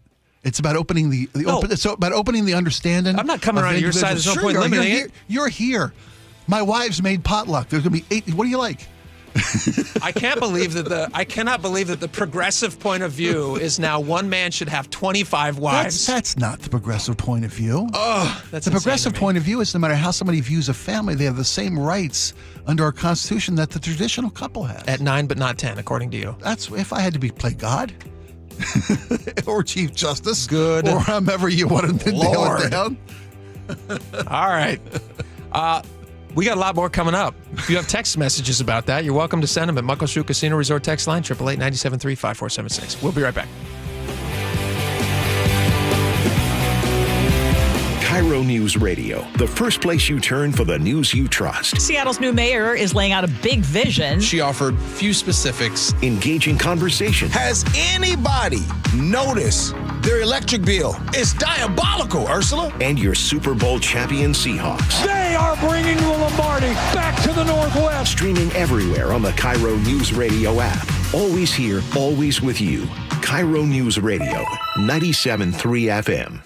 The team that gave me back my full head of hair, Advanced Hair, is once again the winner of the 425 Business of the Year. Dr. Perungo and his world-class team begin regrowing your own natural hair the very next day. And Advanced Hair guarantees your new hair will grow, just like they did for me. Find out why Advanced Hair is the best of the best. With your free consultation, you'll receive $250 off and 250 free hair grafts. 425-449-8185 or advancedhair.com. Hey folks, Spike O'Neill for Integrity Roofing and Construction. Yes, it's the rainy season. Maybe clear right now, but you know it's coming. Don't leave your home unprotected. Call my friends at Integrity Roofing and Construction at 206-202-ROOF. They can keep your home leak-free in the Northwest rainy season. Visit integrityrc.com. Take a look at all the many glowing reviews of their work. They have, whether it's restoration or just a simple roof repair or roof replacement, the skilled teams can give you exceptional service. They did it for me. They can do it for you. Check them out online today at integrityrc.com. The stock market was on fire in 2025 due to AI and tech stocks. Now is the time to set a strategy for 2026. It's a good opportunity to lock in those gains and invest into a stable platform. With $8 trillion in cash sitting on the sidelines, investors are either scared or unsure where to go. Hi, I'm Scott Rurecka, CEO of Legacy Group Capital in Bellevue. Legacy Group Capital develops local real estate, lends money, and shares the profits with our investors. Diversify with Legacy Group Capital. Invest into our Northwest Fund, which is currently delivering 9% on a fixed rate term. It's our flagship fund for 19 years with zero investor losses. And yes, we do accept IRAs. Find out why 1,300 local investors have invested over $350 million. Legacy Group Capital at legacyg.com. This is not investment advice. Investments available to accredited investors only. Details at legacyg.com. This is Lynn. She's always been active, maybe a little too active back in the day. When I was 19 years old and immortal, I stripped out all my ligament and I had to have 6 knee surgeries, and that's on my right knee. And then my left knee finally gave out and had a torn meniscus. Years of pain followed until she saw Dr. Mark Wagner at Seattle Sports and Regenerative Medicine for stem cell therapy. I'm 4 months out and I have no pain in my knees, and I have had knee pain my whole life. I have no concept of what it was like without pain. It's a miracle. I'm totally thrilled. No pain, no limits. Dr. Wagner gave me the green light to ski again this year. I'm like, that's incredible. So I'm just so excited. After years of surgeries and setbacks, Lynn finally got her freedom back. I think he saved my legs, so saved my knees, and gave me at least another 10, 15 years to do what I want to do. If joint pain is holding you back, find out what stem cell therapy could do for you with Dr. Mark Wagner, MD at Seattle Sports and Regenerative Medicine. Schedule your consultation at drmarkwagnermd.com. One of life's greatest mysteries has finally been solved. Who let the dogs out? Spruce, spruce, spruce. It's Spruce, the weed and grass killer that's safe for use around people, pets, and bees. When used as directed, spray the leaves for visible results in just 1 hour, and dead weeds in just 1 day. You spray, they play. Spruce, pet friendly, weed deadly. Find wherever weed killers are sold. Breakfast burritos for the morning brainstorm. Easy Cater. Paninis for the lunch and learn. Easy Cater. Barbecue for the clients from Boston. Easy Cater. Brownie boxes and mini bundt cakes for Brenda's workiversary. Easy Cater. One simple platform to feed any size group with food they love from favorite restaurants, plus tools to help you meet dietary needs and stay on budget. Easy Cater. All the food for your workplace, all in one place. Start an order at easycater.com. Whether you've done some preparation already or you're just beginning to plan for your retirement, it's never too late to make sure you have everything covered. Elder law attorney Rajiv Nagayich joins me. You have an opportunity coming soon that will help answer some important questions, don't you? We do. And every month we take 3 or 4 opportunities to go to the communities and educate people about what proper retirement planning is. The notion of retirement planning around having a hodgepodge plan, working with a financial planner, a lawyer, a CPA, a doctor, those pieces by themselves are not going to give you the results you want in retirement. And you and the LifePoint Law team want to teach us about the Safe Harbor Trust? They do. The single biggest financial threat in retirement is an uncovered medical illness. A Safe Harbor Trust, it should be a must in most of these estates, but is not. Be part of the next seminar in Tacoma on March 10th, Bellevue on the 12th, Federal Way on the 14th, and Everett March 17th. Learn more and secure your space at lifepointlaw.com. That's lifepointlaw.com. Hair Volume from New Nordic will make your hair look thick and healthy. Hair Volume is available online at Amazon and newnordicusa.com or in the hair care aisle at your local CVS. Big Trees is Washington's premier tree sales and transplant company. Looking for a big selection of big trees? Visit Big Trees in Snohomish or bigtreesupply.com. Beauty, privacy, instantly. Guys, your testosterone level impacts your energy, drive, weight, hair loss, and even ED. Revive Men's Health Seattle will check your T level for free. For your free T level check, exam, and consultation, call 206-529-1111 or visit revivemenshealth.com.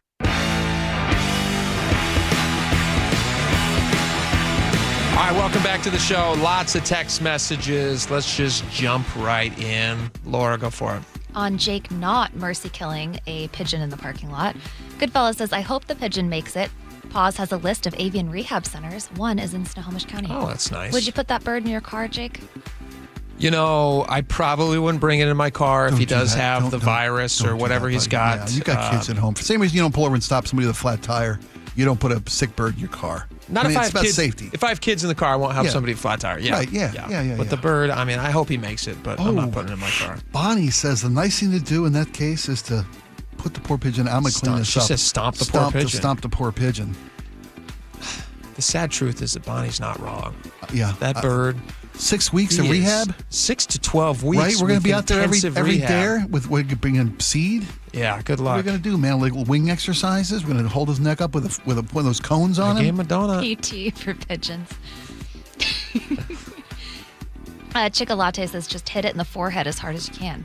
Is that to fix it or to kill it? Yeah, it's not like kicking a computer. It's not hitting reset. She gets kicked in the head by the mule. Eyes go back again. I don't know. Remember that? on first jobs at minimum wage. Jesus says, my first job I made $4.75. I could pay rent on my own, car insurance, and food. You can't make it a minimum wage anymore. Minimum wage was never meant to be for a 15-year-old. Minimum wage was never meant to be for a 15-year-old. What does he mean by that? I don't know. I think maybe that's exactly what it was meant. I always thought, I mean, minimum wage is... I read that right. Usually, minimum wage was never meant to be... It's usually for a job that's starting, usually. 250. Where's 250? It's up in Canada. 250. Canada wow. way. Welcome, G'day. Canada. Yeah. Canada. Here's an idea. In Holland, they have a graduated minimum wage. So you start low as a kid, let's say, but as you get experience working, you gradually make more. That's actually just called a job. Yes. Yeah. Every job I've ever had, I eventually worked and made more than I made when I started that job. Yeah, but apparently in Holland, it's government regulated. It's not just an employer deciding that you're worth it, so he'll pay it so you don't leave. Mm-hmm. So. Well, I don't like that. Ben in Maryville says, my first full-time job, I was paid $2 an hour. I learned enough to move on and move up. There you go. On Michael Jordan's NASCAR Ambitions, 206 says, I did not have the Jake and Spike Talk NASCAR on my bingo card for any time ever. I really enjoyed it. Nice job. Thank you, 206. It's fun to share some of our side hobbies with you guys from time to time. On BC, switching to permanent daylight saving time. Wow, that's hard to say. I want to say savings. I know, me too. I really do. Every time. Dawn in Greatview says, I am in the minority, but I would rather stay on standard time. I have morning chores on my horse farm. That is another thing. It's like, I do think you will end up with having less daylight in the morning. And would you rather have more daylight in the morning or at the end of your day? We're a society that doesn't get up early anymore. We don't get up with the rooster anymore. I get up at 5 a.m. You're an outlier. You're a rare bird. I think a lot of people get up early. Deserves to be rehabbed. You are. Go for it. Brian Olympia says, people who whine about daylight savings are annoying. You're implying that you've never in your life stayed up past your bedtime and lost an hour of sleep. Yeah. And doing so once a year just wipes you out for weeks? Get over it. Pro tip, when you get off work on Friday, change all your clocks half an hour. Then take a couple days and then change the other half hour on Sunday. Adjust over 3 days and maybe you'll survive. Great ideas, That's Brian. a serious great pro tip. Great ideas. 253, don't make it saving time year-round. Don't make saving time year-round. Keep it standard, just like in Arizona. Otherwise, it's 9 in the morning before it gets light in December and January. I think we've covered daylight saving. We can move on. On our McDonald's tasting, Galen says, Laura, don't give Jake his food until he gives you a tip. Oh, thank you, Galen. Greg from Salties. Me like the human person. Me eat like human person. I think it was mocking the CEO who took that little micro bite. Oh, yeah. Me eat like human person. Joey says, Jake and Spike should have worn gray sweaters with blue collared shirts underneath, just like the McDonald's CEO. Which is just like a normal guy. Yeah. That's what any McDonald's employee would wear. Collar Blue shirts, collar. under sweaters. 310 says the McDonald's CEO looked like me trying to use chopsticks. Clearly doesn't eat burgers on the regular. I actually had one of the Big Arches for lunch. It's not bad, but I'd rather have a Big Mac. There you go. Said the same thing, man. Let's see here. Dan and Stanwood went to McDonald's 2 years ago in Bellingham. Yeah. Tried a $3 cheeseburger and had to make sure I wasn't eating the paper. How much is a Big Arch? How much is a It Big ran Arch? us $12.99, and that was for the meal deal with fries and a drink. Oh, that's not too bad. That's not too bad. Just so people don't think I'm cheap. Laura, how much did I give you for my food? 20. Did I ask for any of it back? No. Galen? Take that, Galen. Tip served. That's a And tip. delivery charge. Yeah. All right. Thank you guys for hanging out with us today. John Curley is coming up next. Don't miss a second of it. We'll see you back here tomorrow. Bye-bye.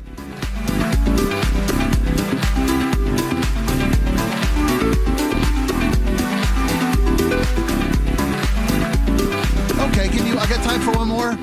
We got out too early. No, we pleaded with management. The judges said we got time for one because this one merits conversation. On the original Star Wars, Donna and Lacey says, good. Keep Star Wars. And let's be honest, Han shot first.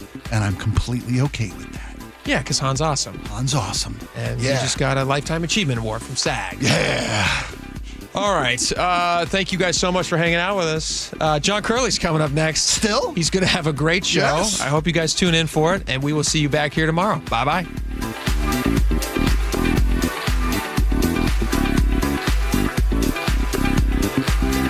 The John Curley Show. When people sit there and they see people with the American flag and they're utterly disgusted because they associate the flag and USA with Donald Trump, don't do that. You're doing yourself an amazing disservice. Weekdays 3 to 7. You could dislike Donald Trump, but you can still love America. It's like discounting Photograph from Nickelback, which is actually a pretty good song. Think of the fact that you love this country, and what you love about it is it's inclusive. Good. Include others. Watch the John Curley Show live on YouTube. Gold demand is skyrocketing to record highs. As more Americans rush to preserve their savings, will there be enough gold? I'm Dr. Ron Paul, and I believe physical gold is the only way to truly protect your 401k or IRA savings. Gold offers tangible security that can't be tracked, stolen, or inflated. That's why I strongly advocate for gold IRAs. To learn more, text the word SECURE to 989898 now. Birch Gold Group will send you a free info kit on gold IRAs. Birch Gold is the only gold company I trust, and their thousands of great reviews prove I'm not alone. So don't wait another second. Protect your retirement savings today and see how easy it is to move your IRA or 401k into physical precious metals. Text SECURE to the number 989898 for your free gold IRA info kit. Again, SECURE to 989898. Message and data rates may apply. Your old water heater's starting to peter. DayandNight.net. Day and Night has $150 off installation of any new water heater, including tankless, backed by a free lifetime warranty. Hi, I'm Bruce. When your old water heater leaks or fails, the damage could be catastrophic. Whether you need an emergency replacement or you're planning ahead before it leaks, give us a call and we'll help you get into hot water again. Get $150 off installation of any new water heater. DayandNight.net. One of life's greatest mysteries has finally been solved. Who let the dogs out? Spruce, spruce, spruce. It's Spruce, the weed and grass killer that's safe for use around people, pets, and bees. When used as directed, spray the leaves for visible results in just 1 hour, and dead weeds in just 1 day. You spray, they play. Spruce, pet friendly, weed deadly. Find wherever weed killers are sold. Breakfast burritos for the morning brainstorm. Easy Cater. Paninis for the lunch and learn. Easy Cater. Barbecue for the clients from Boston. Easy Cater. Brownie boxes and mini bundt cakes for Brenda's work-iversary. Easy Cater. One simple platform to feed any size group with food they love from favorite restaurants, plus tools to help you meet dietary needs and stay on budget. Easy Cater. All the food for your workplace, all in one place. Start an order at easycater.com. Xfinity Tech Support, Matthew speaking. Hi, I live in a pretty remote place, like Jurassic Park remote. No! Wow. Will Xfinity Mobile work out here?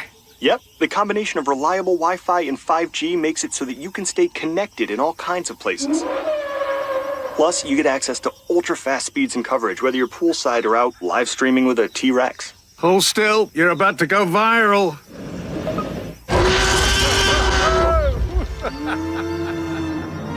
Welcome to a new era of Wi-Fi boosted mobile.